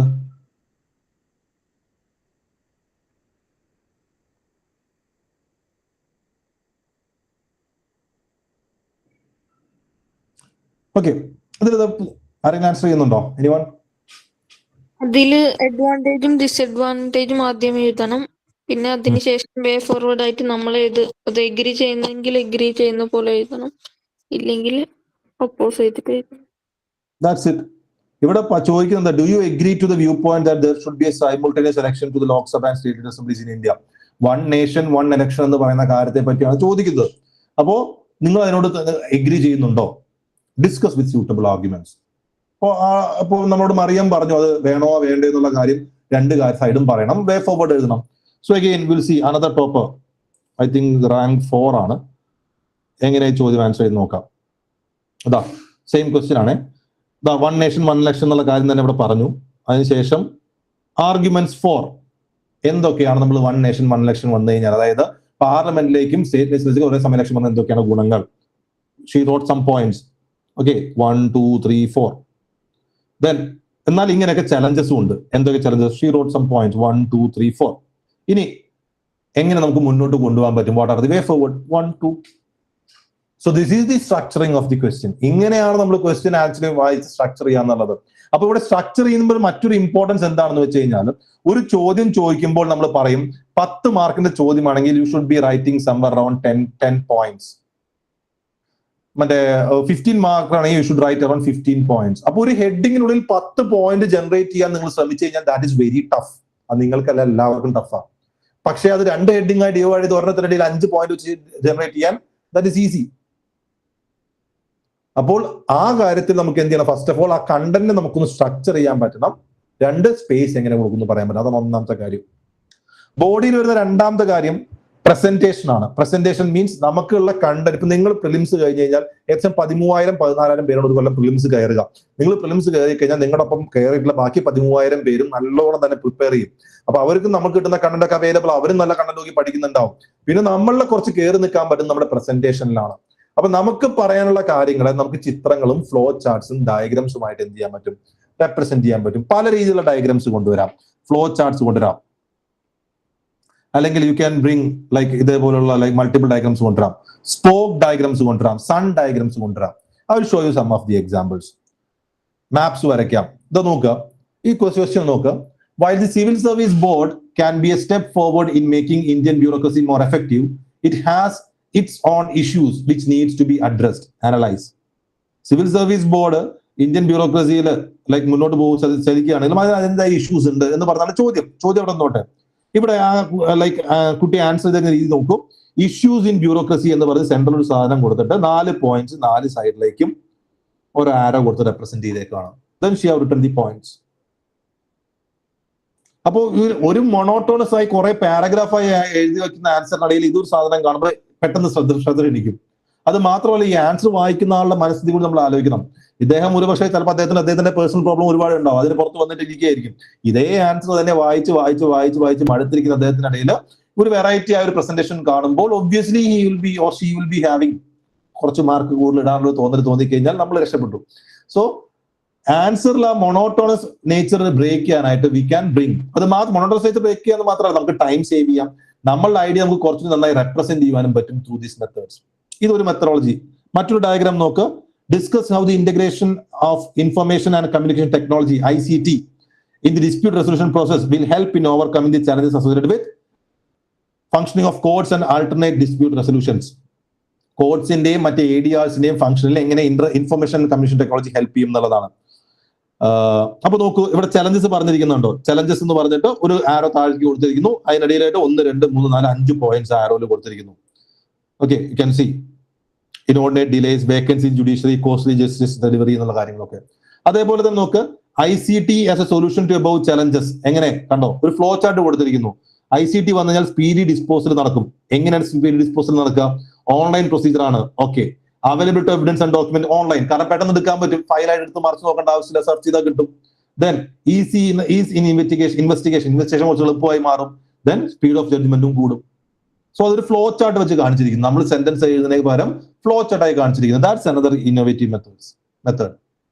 അപ്പോൾ ഇത്തരത്തിൽ like we can bring different methods. ഇത് അവിടെ നോക്കൂ, ഈ question provide an account and distribution of rainforests across the world, mention their key characteristics, also highlight the threat they are being faced by tropical rainforest. Account of distribution of rainforests across the world. ലോകത്തിലുള്ള മഴക്കാടുകളുടെ കാര്യമായി ചോദിക്കുന്നത്. ഇവിടെ കാണിച്ചിരിക്കുന്നത് കണ്ടോ, ഇവിടെ കാടുണ്ട് അവിടെ കാടുണ്ട് പറയുന്നതിന് പകരം ഒരു മാപ്പ് വരച്ചിരിക്കുന്നു. മാപ്പ് കാണുമ്പോൾ നമുക്ക് ബുദ്ധിമുട്ട് തോന്നും, ലൈക്ക് വേൾഡ് മാപ്പ് ഇങ്ങനെയാണോ എന്നുള്ളത്. ഇവിടെ മാപ്പ് വരയ്ക്കാൻ the maximum time you can use is 30 seconds. Usually ഞാൻ എന്റെ സ്റ്റുഡൻസിനോട് പറയാം 20 seconds ആണ്. 20 seconds you should be drawing the world map and India map. അത് നമ്മൾ പ്രാക്ടീസ് ചെയ്ത് പഠിക്കും. ആ ടൈമിനുള്ളിൽ വരയ്ക്കുന്ന വേൾഡ് മാപ്പ് ഇങ്ങനെ ഉണ്ടാവുള്ളൂ. ഇവിടെ നിങ്ങളുടെ ആർട്ടിസ്റ്റിക് സ്കില്ലിനല്ല മാർക്ക്, ദി ഐഡിയ റെപ്രസെന്റേഷൻ ആണ് mark. Are you able to represent your idea? അതാണ് ഇവിടെ സിഗ്നിഫിക്കന്റ് ആയി വരുന്നത്. ഓക്കെ, സോ ആ ഒരു കാര്യം ഉറപ്പുവരുത്താനായിട്ട് ഇവിടെ പാച്ചസ് വെച്ചിരിക്കുന്നു. Amazon forest, Congo forest, western guts കാണിച്ചിരിക്കുന്നു. ഇവിടെ മറ്റൊരു ചോദ്യം, ഇന്ത്യയുടെ ഇൻഡസ്ട്രിയൽ സോണിനെ പറ്റിയൊരു ചോദ്യമാണ്. Industrial region. ലുക്ക്, ഇന്ത്യ വരച്ചിട്ട് ഓരോ സ്ഥലത്ത് ഏതൊക്കെ ഇൻഡസ്ട്രി റീജിയൻ എന്ന് കാണിച്ചിരിക്കുന്നു. So these are some innovative methods to basically show your idea regarding question. ഇപ്പൊ നമ്മൾ പ്രോഗ്രാം വരുമ്പോൾ, റൈസപ്പിന്റെ പ്രോഗ്രാം വരുമ്പോൾ നമ്മൾ ഇത് പ്രാക്ടീസ് ചെയ്യിക്കും. അതായത് ഇത് പെട്ടെന്ന് ഒരു ദിവസം പോയിട്ട് അങ്ങോട്ട് വരയ്ക്കാൻ പറ്റില്ല. ലൈക്ക് ഇതിന്റെ കുറച്ച് കോഡ്സും കാര്യങ്ങളൊക്കെ ഉണ്ട്, അതൊക്കെ നമ്മൾ പ്രൊവൈഡ് ചെയ്യും, പ്രാക്ടീസ് ചെയ്യിക്കും, വരപ്പിക്കും, കുറച്ച് റെഡിമെയ്ഡ് ആയിട്ടുള്ള കണ്ടന്റ് തന്ന് അങ്ങനെയാണ് നമ്മുടെ പ്രോഗ്രാം മുന്നോട്ട് പോവുക for those who are taking the mentorship. Okay, so this is one thing. മറ്റൊരു ഇന്നോവേറ്റീവ് പ്രസന്റേഷൻ കണ്ടോ, ക്രിമിനലൈസേഷൻ ഓഫ് പൊളിറ്റിക്സ് ആണ് ചോദ്യം. അപ്പോൾ ക്രിമിനൽ കേസ് ഓരോ വർഷം ഉയർന്നു വരുന്നത് she's drawn by this graph വരച്ചാ കാണിക്കുന്നത്. അപ്പൊ ചുമ്മാ നമ്പേഴ്സ് ഇങ്ങനെ വേർഡിൽ എഴുതുന്നതിനൊക്കെ പകരം ദിസ് ക്യാച്ചസ് സം അറ്റൻഷൻ അല്ലേ? അപ്പോൾ ഈ രീതിയിൽ നമുക്ക് എന്ത് ചെയ്യാൻ പറ്റണം? We should be able to present our ideas. That makes your answer special when compared to other 13,000, 14,000 aspirants. And that is going to fetch your marks. ഇതിൽ ഓരോ മാർക്ക് ഇമ്പോർട്ടന്റ് ആണ്. കാരണം നിങ്ങൾ റാങ്ക് ലിസ്റ്റ് നോക്കിക്കഴിഞ്ഞാൽ, അതിന്റെ മാർക്ക് ലിസ്റ്റ് നോക്കിക്കഴിഞ്ഞാൽ ആദ്യത്തെ 20-25 പേരുടെ റാങ്ക് മാർക്കായിരിക്കും അങ്ങോട്ട് വളരെ ഹൈ നിൽക്കുന്നുണ്ടാവുക. ബാക്കിയുള്ള മാർക്കൊക്കെ വളരെ ചെറിയ വ്യത്യാസത്തിലായിരിക്കും. അപ്പോൾ ആ വ്യത്യാസത്തിനുള്ളിൽ ഓരോ മാർക്കും ഭയങ്കര ഇമ്പോർട്ടന്റ് ആണ് to get the service that you wish for, to get the cadre that you wish for. Okay, ഇതാണ് പ്രസന്റേഷന്റെ ഭാഗം. 3, you should be using keywords, examples to substantiate the points. നിങ്ങൾക്ക് പറയാനുള്ള പോയിന്റ്സ് നിങ്ങൾക്ക് സബ്സ്റ്റാൻഷിയേറ്റ് ചെയ്യാൻ നിങ്ങൾ എന്ത് ചെയ്യണം? കീവേർഡ്സ് ഉപയോഗിക്കണം, എക്സാമ്പിൾസ് ഉപയോഗിക്കണം. ഈ എക്സാമ്പിൾസും കീവേർഡ്സും നമ്മൾ ചോദ്യം കാണുന്നു അപ്പോൾ നമ്മൾ ഉണ്ടാക്കി എഴുതുന്നല്ല. We need to make those readymade ആയിട്ട് നമ്മൾ ഉണ്ടാക്കണം. അതാണ് നമ്മൾ നോട്ട് മേക്കിംഗ് എന്ന് ഫസ്റ്റ് ക്ലാസ്സിലും പറഞ്ഞിരുന്നു അല്ലെ. നോട്ട് മേക്കിംഗ് കൊണ്ട് ഉദ്ദേശിക്കുന്നത് ലൈക്ക് നമ്മൾ ഓരോ ടോപ്പിക്കും എടുത്തിട്ട്, ഓരോ സബ്ജക്റ്റും എടുത്തിട്ട് അതിൽ നിന്ന് UPSC റിപ്പീറ്റഡ്ലി ചോദിക്കുന്ന തീംസ് നമ്മൾ ഐഡന്റിഫൈ ചെയ്യും. ആ തീംസ് ഐഡന്റിഫൈ ചെയ്തതിന്റെ ബേസിൽ നമ്മൾ കുറച്ച് നോട്ട്സ് ഉണ്ടാക്കി വെക്കും. ഇപ്പൊ ഫോർ എക്സാമ്പിൾ നമുക്ക് ഇൻട്രൊഡക്ഷന് കുറെ ഫാക്ട് കൊടുക്കണം, കൺക്ലൂഷന് കുറെ ഫാക്ട് കൊടുക്കണം, ഇതിനിടയിൽ കുറെ ഫാക്ട് കൊടുക്കണം എന്നൊക്കെ തോന്നുമ്പോൾ ഈ ഫാക്ട് നമ്മൾ ഇങ്ങനെ ബൈ ഹാർട്ട് പഠിച്ചു വെക്കുകയാണോ ചെയ്യുന്നത്? ആണ്. നമ്മൾ എന്ത് ചെയ്യും? ഹെൽത്ത് റിലേറ്റഡ് ആയ കുറച്ച് ഫാക്ട്സ് നമ്മൾ റെഡി ആയിട്ട് എടുത്തു വെക്കും. എഡ്യൂക്കേഷൻ റിലേറ്റഡ് ആയ കുറച്ച് ഫാക്ട്സ് എടുത്തു വെക്കും. ദെൻ സൈബർ സെക്യൂരിറ്റിയുമായി ബന്ധപ്പെട്ട കുറച്ച് ഫാക്ട്സ് എടുത്തു വെക്കും. വിമനുമായി ബന്ധപ്പെട്ട കുറച്ച് ഫാക്ട്സ് എടുത്തു വെക്കും. അല്ലെങ്കിൽ നമ്മുടെ ജസ്റ്റിസ് അല്ലെങ്കിൽ ജുഡീഷ്യറിയുമായി ബന്ധപ്പെട്ട ഫാക്ട്സ് എടുത്തു വെക്കും. ഇങ്ങനെ UPSC റിപ്പീറ്റഡ്ലി ചോദിക്കുന്ന തീംസ് ഐഡന്റിഫൈ ചെയ്ത് അതിന്റെ ബേസിലുള്ള ഫാക്ട്സ് നമ്മൾ എടുത്തു വെക്കുകയും അത് നമ്മൾ പഠിക്കുകയും അത് നമ്മൾ ആൻസറിൽ അപ്ലൈ ചെയ്യും. അങ്ങനെയാണ് നമ്മുടെ ആൻസർ നമ്മൾ ബെറ്റർ ആക്കി കൊണ്ടുവരുന്നത്. അപ്പൊ കീവേഡ്സ് ഉപയോഗിക്കാൻ പറ്റണം. ഇപ്പൊ ഫോർ എക്സാമ്പിൾ ഹിസ്റ്ററിയിലാണ് നമ്മൾ എഴുതുന്നത് വിചാരിക്കുക. ഹിസ്റ്ററിയിലാണെങ്കിൽ we should be able to identify the time period. ഏത് ടൈം പീരീഡ് ആണ്, ഏത് റൂളിംഗ് ക്ലാസ് ആണ്, ഏത് കിങ്ഡം ആണ്, ഏത് രാജാവാണ്, അല്ലെങ്കിൽ അതുമായി ബന്ധപ്പെട്ട കുറെ കീ ടേംസ്, അങ്ങനെയുള്ള കാര്യങ്ങൾ പറയുവാൻ പറ്റണം. സൊസൈറ്റിയിലാണെങ്കിൽ ചോദ്യം വിചാരിക്കുക, സൊസൈറ്റിയിലാണെങ്കിൽ we should be able to bring some facts, അല്ലെങ്കിൽ കുറച്ച് statistical data, women related issue ഉണ്ടെങ്കിൽ അതിന്റെ ഒരു ഡേറ്റ കാണിക്കുവാൻ പറ്റണം. മൈഗ്രേഷനുമായി ബന്ധപ്പെട്ട അതിന്റെ ഒരു ഡേറ്റ കാണിക്കാൻ പറ്റണം. അല്ലെങ്കിൽ പോപ്പുലേഷനുമായി ബന്ധപ്പെട്ട അതിന്റെ ഡേറ്റ കാണിക്കാൻ പറ്റണം. ഇതേപോലെ തന്നെയാണ് ജോഗ്രഫിയിലും. ഇപ്പൊ for example distribution of resources ചോദിക്കുകയാണെങ്കിൽ കൃത്യമായിട്ട് പറയാൻ പറ്റണം. ഇന്ത്യയിൽ എവിടേക്കാണ് അയൺ കാണുവാൻ പറ്റുക, ഇന്ത്യയിൽ എവിടേക്കാണ് ബോക്സൈറ്റ് കാണാൻ പറ്റുക, അത്തരത്തിലുള്ള ഡേറ്റ കൊണ്ടുവരാൻ പറ്റണം. GS2 പോവാണ്, പൊളിറ്റിയിലേക്ക് പോവുകയാണെങ്കിൽ കൃത്യമായിട്ട് ആർട്ടിക്കിൾ പറയാൻ പറ്റണം, ജഡ്ജ്മെന്റ് പറയാൻ പറ്റണം, അമെന്റ്മെന്റ് നമ്പർ പറയുവാൻ പറ്റണം. സോഷ്യൽ ജസ്റ്റിസിൽ ഇതേപോലെ സെയിം തിങ്, ഈ പറയുന്ന ഡേറ്റ ലൈക്ക് സ്റ്റാറ്റിസ്റ്റിക്കൽ സ്റ്റഡീസിന്റെ റിപ്പോർട്ട്സിന്റെ ഡേറ്റ നമുക്ക് കൊണ്ടുവരാൻ പറ്റണം. GS3യിലും അതെ, അഗ്രികൾച്ചർ, എക്കണോമിക് ഡെവലപ്മെന്റ്, അല്ലെങ്കിൽ ഇന്റർണൽ സെക്യൂരിറ്റി, എല്ലായിടത്തും ഈ പറയുന്ന പോലെ കുറച്ച് പോയിന്റ്സ് നമ്മൾ ഉണ്ടാക്കി വെക്കണം. ഇത് ബിൽഡ് ചെയ്യുവാനായിട്ട്, ഇതാണ് കണ്ടന്റ് പാർട്ട് എന്ന് പറയുന്നത്. ഇത് ബിൽഡ് ചെയ്യുവാനായിട്ട് ഇറ്റ് വിൽ ടേക്ക് ടൈം. ഇതാണ് നമ്മൾ ഡിസംബർ വരെയുള്ള പ്രോഗ്രാമിൽ, നമ്മുടെ മെന്റർഷിപ്പ് പ്രോഗ്രാമിൽ നമ്മൾ ചെയ്യുന്ന മറ്റൊരു process, where we will be making the notes. ചുമ്മാ എല്ലാ കാര്യങ്ങളും നോട്ടല്ല നമ്മൾ ഉണ്ടാക്കുന്നത്. What we do is we prioritize the themes that is repeatedly asked by the UPSC and we makes the notes accordingly. അപ്പൊ കുറച്ച് വർക്ക് വെച്ചുകൊണ്ട് അത് നോട്ട് റെഡി ആയി കഴിഞ്ഞാൽ ഇറ്റ്സ് ഈസി ടു റിവൈസ് ചെയ്യുക, പഠിക്കുക, ആൻസർ എഴുതുക, ആൻസറിൽ അപ്ലൈ ചെയ്യുക, അങ്ങനെ വി ഗോ. ഇതാണ് കണ്ടന്റ് പാർട്ട്. പിന്നെ നമ്മൾ എഴുതുന്ന പോയിന്റ്സ് നിങ്ങൾ ശ്രദ്ധിക്കേണ്ട കാര്യം, നമ്മൾ മെയിൻസിൽ ബോർഡിൽ എഴുതുന്ന ഓരോ പോയിന്റിലും നിങ്ങൾ 2 കാര്യങ്ങൾ ശ്രദ്ധിക്കണം. ഒന്ന്, the point should be self explanatory. അതായത് ഒരു പോയിന്റ് വായിച്ചു കഴിഞ്ഞാൽ ഹൗ എന്ന് വായിക്കുന്ന ആൾക്ക് തോന്നരുത്. സെൽഫ് എക്സ്പ്ലനേറ്ററി ആയ ഇൻഡിപെൻഡന്റ് ആയ ഒരു പോയിന്റ് ആയിരിക്കണം ഒരു പോയിന്റ്. ഓക്കെ, അതെന്താണെന്ന് നമുക്ക് ലൈക്ക് വരുന്ന ക്ലാസ്സിൽ നമ്മൾ പറയും. രണ്ടാമത്തെ കാര്യം, you should be trying to substantiate your point. Okay, ഒരു എക്സാമ്പിൾ പറയാൻ പറ്റണം. ഇന്ത്യയിൽ വാട്ടർ സ്ട്രെസ് ഉണ്ട് എന്ന് ചുമ്മാ പറഞ്ഞുകൊണ്ട് കാര്യമില്ല. അക്കോർഡിംഗ് ടു ദ റിപ്പോർട്ട് ഇത്രയാണ് ഇന്ത്യയിലത്തെ വാട്ടർ പെർ ക്യാപിറ്റ, അപ്പൊ വാട്ടർ സ്ട്രെസ്ഡ് ആണ്, അങ്ങനെ പറയുവാൻ പറ്റണം. വിമൻ ആർ ഇൻ ഡേഞ്ചർ, അല്ലെങ്കിൽ വിമൻ ലൈക്ക് ഇന്ത്യയിൽ റേപ്പ് കേസ് കൂടുന്നു എന്ന് പറഞ്ഞാൽ പോരാ. According to national crime control bureau ഇത്രയുമാണ് ഇന്ത്യയുടെ റേപ്പ് കേസ്, അങ്ങനെ പറയാൻ പറ്റണം. അപ്പോൾ സബ്സ്റ്റാൻഷിയേറ്റ് ചെയ്യാൻ പറ്റണം. 2, നേരത്തെ പറഞ്ഞ കാര്യം, ഇൻഡിപെൻഡന്റ് സെൽഫ് എക്സ്പ്ലനേറ്ററി ആയ പോയിന്റ്സ് ആയിരിക്കണം. ഇത് ഈ കാര്യങ്ങളാണ് നമ്മൾ കണ്ടന്റ് പാർട്ട്, നോട്ട് മേക്കിംഗ് എന്നുള്ള പാർട്ട് നമ്മൾ ഫോക്കസ് ചെയ്ത് ചെയ്യേണ്ടത്. കാരണം അത് നമ്മൾ പഠിച്ച് നമ്മൾ ബിൽഡ് ചെയ്യണം. പിന്നെ when you write the mains answer, some people prefer points, some people prefer paragraph. According to my opinion, ഒരു single way of answering A question എന്ന സംഭവം ഇല്ല. ചില ക്വസ്റ്റ്യനിൽ ചിലപ്പോൾ പോയിന്റ്സ് ആയിരിക്കും, ചില ക്വസ്റ്റ്യനിൽ പാരഗ്രാഫ്സ് ആയിരിക്കും നല്ലത്. പക്ഷേ when we write a particular question, നമുക്ക് 7 മിനിറ്റ് സമയത്തിന്റെ ഒരു അല്ലെങ്കിൽ 10 മിനിറ്റ് ഒരു സമയത്തിന്റെ റെസ്ട്രിക്ഷൻ ഉണ്ട്, സ്പേസിന്റെ റെസ്ട്രിക്ഷൻ ഉണ്ട്. So we need to minimise the number of words. Paragraph ആകുമ്പോൾ നമുക്ക് കണക്ടിങ് വേർഡ്സ് ഉപയോഗിക്കണം. ആ പാരഗ്രാഫിന് കംപ്ലീഷൻ വേണം, ആ സെന്റൻസിന് ഒരു കംപ്ലീഷൻ വേണം. അപ്പൊ നമുക്ക് ആക്ച്വലി ആ ഒരു കുറെ വാക്കുകളും അല്ലെങ്കിൽ കുറെ ടൈം അവിടെ സ്പെൻഡ് ചെയ്യേണ്ടി വരും. പോയിന്റ്സ് ആകുമ്പോൾ you can be specific up to the point. Increase in digital divide എന്ന് പറഞ്ഞു കഴിഞ്ഞാൽ കഴിഞ്ഞു. അല്ലെങ്കിൽ ഡിക്രീസ് ഇൻ വാട്ടർ വേസ്റ്റേജ് എന്ന് പറഞ്ഞാൽ കഴിഞ്ഞു. മറ്റേത് നമ്മൾ എന്ത് ചെയ്യണം, ഒരു സെന്റൻസ് ആയിട്ട് ഇങ്ങനെ എഴുതി കൊണ്ടുവരാം. അപ്പൊ പോയിന്റ്സ് എഴുതാൻ പറ്റുന്നത് മാക്സിമം പോയിന്റ്സ് എഴുതുക. പോയിന്റ്സ് എഴുതുക എന്ന സെൻസ് നമുക്ക് കൃത്യമായിട്ട് അറിയാൻ പറ്റും ഓരോ ക്വസ്റ്റ്യൻ നമ്മൾ എത്ര പോയിന്റ്സ് കൊടുത്തിട്ടുണ്ടെന്നുള്ളത്. നേരത്തെ പറഞ്ഞല്ലോ, ഇന്ന 10 marker you should be trying to write 10 points, 15 marker try to write 15 points. ഇങ്ങനെ മനസ്സിലൊന്ന് വിചാരിച്ചിട്ടാണ് എഴുതിയാൽ മതി. ഓക്കെ, ഇനി ഇവിടെ ഓരോ കീവേഡ്സിനും ഹിറ്റ് ചെയ്യേണ്ട ഓരോ രീതികളുണ്ട്. അതൊക്കെ നമ്മൾ ഇനി ലൈക്ക് പ്രോഗ്രാമിനിടയിലായിരിക്കും പറയുന്നുണ്ടാവും. കാരണം ഇതൊക്കെ പറഞ്ഞു പോയ സെഷൻ വല്ലാതെ വലുതാവും, അതുകൊണ്ടാണ്. ഓക്കെ, അപ്പൊ ഇങ്ങനെയാണ് ബോഡി പാർട്ട് നമ്മൾ ചെയ്യേണ്ടത്. സ്ട്രക്ചർ ഒരു പാർട്ടുണ്ട്, പ്രസന്റേഷനിൽ ശ്രദ്ധിക്കണം, കണ്ടന്റ് പാർട്ട് ഉണ്ട്, ദെൻ അതിന്റെ പ്രസന്റേഷൻ വരുന്നതാണ് പോയിന്റ്സ് ഓർ പാരഗ്രാഫ് എന്ന് പറയുന്നത്. അപ്പൊ ഇങ്ങനെ നമുക്ക് എന്ത് ചെയ്യാൻ പറ്റും, ബോഡി നമുക്ക് എഴുതാൻ പറ്റും. So body is nothing but, നിങ്ങൾ മനസ്സിലാക്കേണ്ട കാര്യം, ക്വസ്റ്റ്യനിൽ ചോദിച്ചിട്ടുള്ള ആ കാര്യങ്ങളെ കൃത്യമായി ഫ്ലോയില് പ്രസന്റ് ചെയ്യുക. That is the thing. ക്വസ്റ്റ്യനിൽ എന്തൊക്കെ ചോദിച്ചിട്ടുണ്ടോ അതിനെ ഒരു ഫ്ലോയിൽ പ്രസന്റ് ചെയ്യുന്ന സംഭവമാണ് ബോഡി പാർട്ട് എന്ന് പറഞ്ഞു കഴിഞ്ഞാൽ. അപ്പൊ അത് എന്തൊക്കെ പ്രസന്റ് ചെയ്യണം എന്നുള്ളത് നമ്മൾ ആദ്യമേ നോക്കി, സ്റ്റേറ്റ്മെന്റ് സെഗ്മെന്റ്സ് ഒക്കെ നോക്കിക്കൊണ്ട് അതവിടെ സെറ്റാണ്, എന്നിട്ട് അതിനെ പ്രസന്റ് ചെയ്യുക എന്നുള്ളതാണ് ബോഡി പാർട്ട്. ഇനി ബോഡി പോലെ തന്നെ ഇമ്പോർട്ടന്റ് ആണ് ഇൻട്രൊഡക്ഷനും കൺക്ലൂഷനും. കാരണം ഇൻട്രൊഡക്ഷൻ കൺക്ലൂഷൻ നോക്കുമ്പോൾ കുറച്ച് എഴുതിയാൽ മതി, പക്ഷെ ഭയങ്കര ബുദ്ധിമുട്ടാണ് കൃത്യമായിട്ട് ആൻസറിൽ സിങ്ക് വരുന്ന കാര്യം എഴുതാനായിട്ട്. അത് മാത്രമല്ല, good introduction, good conclusion is going to fetch you some marks. അപ്പൊ ആ മാർക്സ് നമുക്ക് മിസ് ചെയ്യാൻ പറ്റില്ല.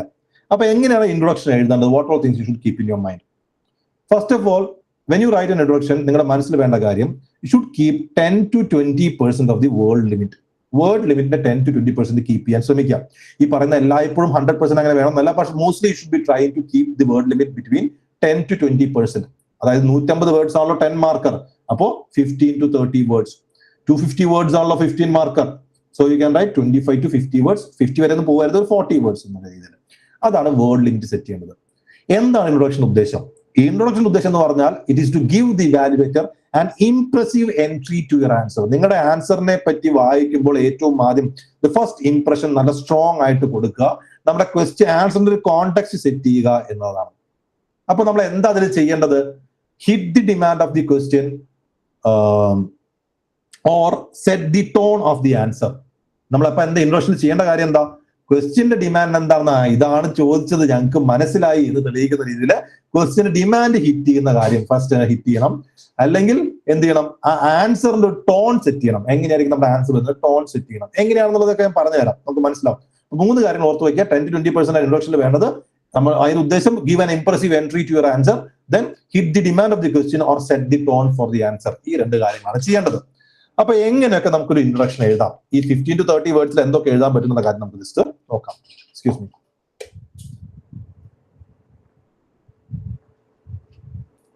Okay, so there are several ways of writing an introduction. One, we can write by giving a definition. So for example, poverty പറ്റിയാണ് ചോദ്യം എന്ന് വിചാരിക്കാം, അല്ലെങ്കിൽ എന്തെങ്കിലും ഒരു സംഭവത്തിനെ പറ്റിയാണ് ചോദ്യം എന്ന് വിചാരിക്കാം. U can give A definition. ഇപ്പൊ ജോഗ്രഫിയിലൊക്കെ ആണെങ്കിൽ ഇപ്പൊ ഫോർ എക്സാമ്പിൾ ഇപ്പൊ ഒറോറയെ പറ്റി ചോദിച്ചിരുന്നു. ഒറോറ, നൈറ്റിൽ കാണുന്ന നദേൺ ലൈറ്റ്സ്, ഒറോറ എന്താണെന്ന് ഡിഫൈൻ ചെയ്തോട് തുടങ്ങാം. അപ്പൊ അങ്ങനെ ഡിഫൈൻ ഡെഫിനിഷൻ കൊടുത്തുകൊണ്ട് we can start an answer. I will show U. നോക്കാം. What are the social, economic and environmental benefits of diversifying food basket under public distribution system in India? ഇതാണ് ചോദ്യം. അവർ public distribution system എന്ന് പറയുന്ന ആ key തീമിന് underline ചെയ്ത് വെച്ചിരിക്കുന്നുണ്ടോ? ടോപ്പറിന്റെ answer ആണ്. അപ്പോ public distribution system of India, അതായത് PDS, റേഷൻ ഷോപ്സ്, അവിടുത്തെ ഫുഡ് ബാസ്ക്കറ്റ്, ഇപ്പൊ അരി മണ്ണെണ്ണ പോലുള്ള കാര്യങ്ങളല്ലേ, അരി ഗോതമ്പ് പോലുള്ള കാര്യങ്ങളാണല്ലോ ഫുഡ് ബാസ്ക്കറ്റിൽ വരുന്നത്. അതിനെ ഡൈവേഴ്സിഫൈ ചെയ്യുന്നതുകൊണ്ടുള്ള സോഷ്യൽ എക്കണോമിക് ബെനിഫിറ്റ്സ് എന്താണെന്നാണ് ചോദ്യം. Look how that person introduce the answer. PDS, ഇവിടെ PDS എന്ന ക്വസ്റ്റ്യനിൽ പറഞ്ഞുകൊണ്ട് ഇവിടെയും പറയാം. PDS is a food security system in India mandated under National Food Security Act 2013, which aims to ensure a minimum nutrient security for its citizens. എന്ത് simple ആയിട്ട് അവർ ആ question introduce ചെയ്ത് നോക്കൂ. എന്താണ് പബ്ലിക് ഡിസ്ട്രിബ്യൂഷൻ സിസ്റ്റം? അത് national food security act പ്രകാരം കൊണ്ടുവന്ന ഭക്ഷ്യസുരക്ഷാ നിയമപ്രകാരം വന്ന സംഭവമാണ്. എന്താണ് അതിന്റെ ലക്ഷ്യം? എല്ലാവർക്കും മിനിമം ന്യൂട്രിയൻ സെക്യൂരിറ്റി കിട്ടുന്നതെന്ന് ഉറപ്പുവരുത്തുക. She gave an introduction, simple definition. ഇത് എക്സാക്ട് ഡെഫിനിഷൻ ആണോന്ന് വെച്ചാലല്ല, പക്ഷേ വളരെ സിമ്പിൾ ആണ്, ഈസി ടു അണ്ടർസ്റ്റാൻഡ് ആണ്. ആ പറഞ്ഞിരിക്കുന്ന കാര്യം കൃത്യമാണ്. She have mention the act also. This is the one way of introducing an answer. Give a simple definition. അടുത്ത് നോക്കൂ, യു ക്യാൻ ആ ക്വസ്റ്റ്യൻ അനുസരിച്ച് you can give the context, current കോണ്ടെക്സ്റ്റോ ഹിസ്റ്റോറിക്കൽ കോണ്ടെക്സ്റ്റോ കൊടുക്കാം. ആ ക്വസ്റ്റ്യൻ വെച്ചിട്ടുള്ള കറന്റ് കോണ്ടെക്സ്റ്റോ ഹിസ്റ്റോറിക്കൽ കോണ്ടെക്സ്റ്റോ. ഒരു എക്സാമ്പിൾ കാണിക്കാൻ അപ്പൊ മനസ്സിലാവും. ഈ ചോദ്യം നോക്കൂ, discuss the potential of natural resources in Arctic region as drivers of economic development while also considering the എൻവയോൺമെന്റൽ social impact of their exploitation. എന്താ ചോദ്യം? ആർട്ടിക് റീജിയനിലെ നാച്ചുറൽ റിസോഴ്സിന്റെ പൊട്ടൻഷ്യൽ, നമ്മുടെ എക്കണോമിക് ഡെവലപ്മെന്റ് പൊട്ടൻഷ്യൽ എത്രത്തോളം ഉണ്ട് ഡിസ്കസ് ചെയ്യുക, അതിലെ എൻവയോൺമെന്റൽ സോഷ്യൽ ഇമ്പാക്ട്സും കൂടി എന്ത് ചെയ്യുക, കൺസിഡർ ചെയ്യുക. ഇതാണ് ചോദ്യം. ഇവിടെ കറന്റ് കോണ്ടെക്സ്റ്റുമായി ബന്ധപ്പെട്ട് നമുക്ക് കൊണ്ടുവരുന്നെങ്കിൽ കുറച്ച് കറന്റ് അഫയേഴ്സ് നോളജ് ഉണ്ടാവും. അത് നമുക്ക് എന്തായാലും ഉണ്ടാവും ആ ടൈം ആകുമ്പോഴേക്കും. നോക്കൂ, recently India has released its draft Arctic Policy 2023, focusing on the centrality of Arctic region in India's growth and development.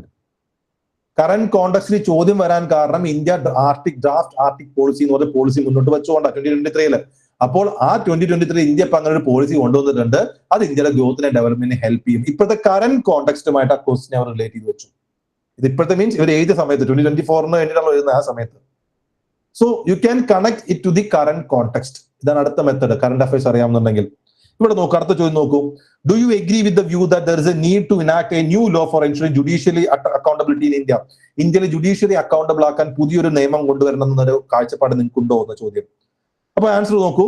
The need for national judicial accountability bill has long been envisaged to assure accountability and transparency in the judicial appointments and proceedings.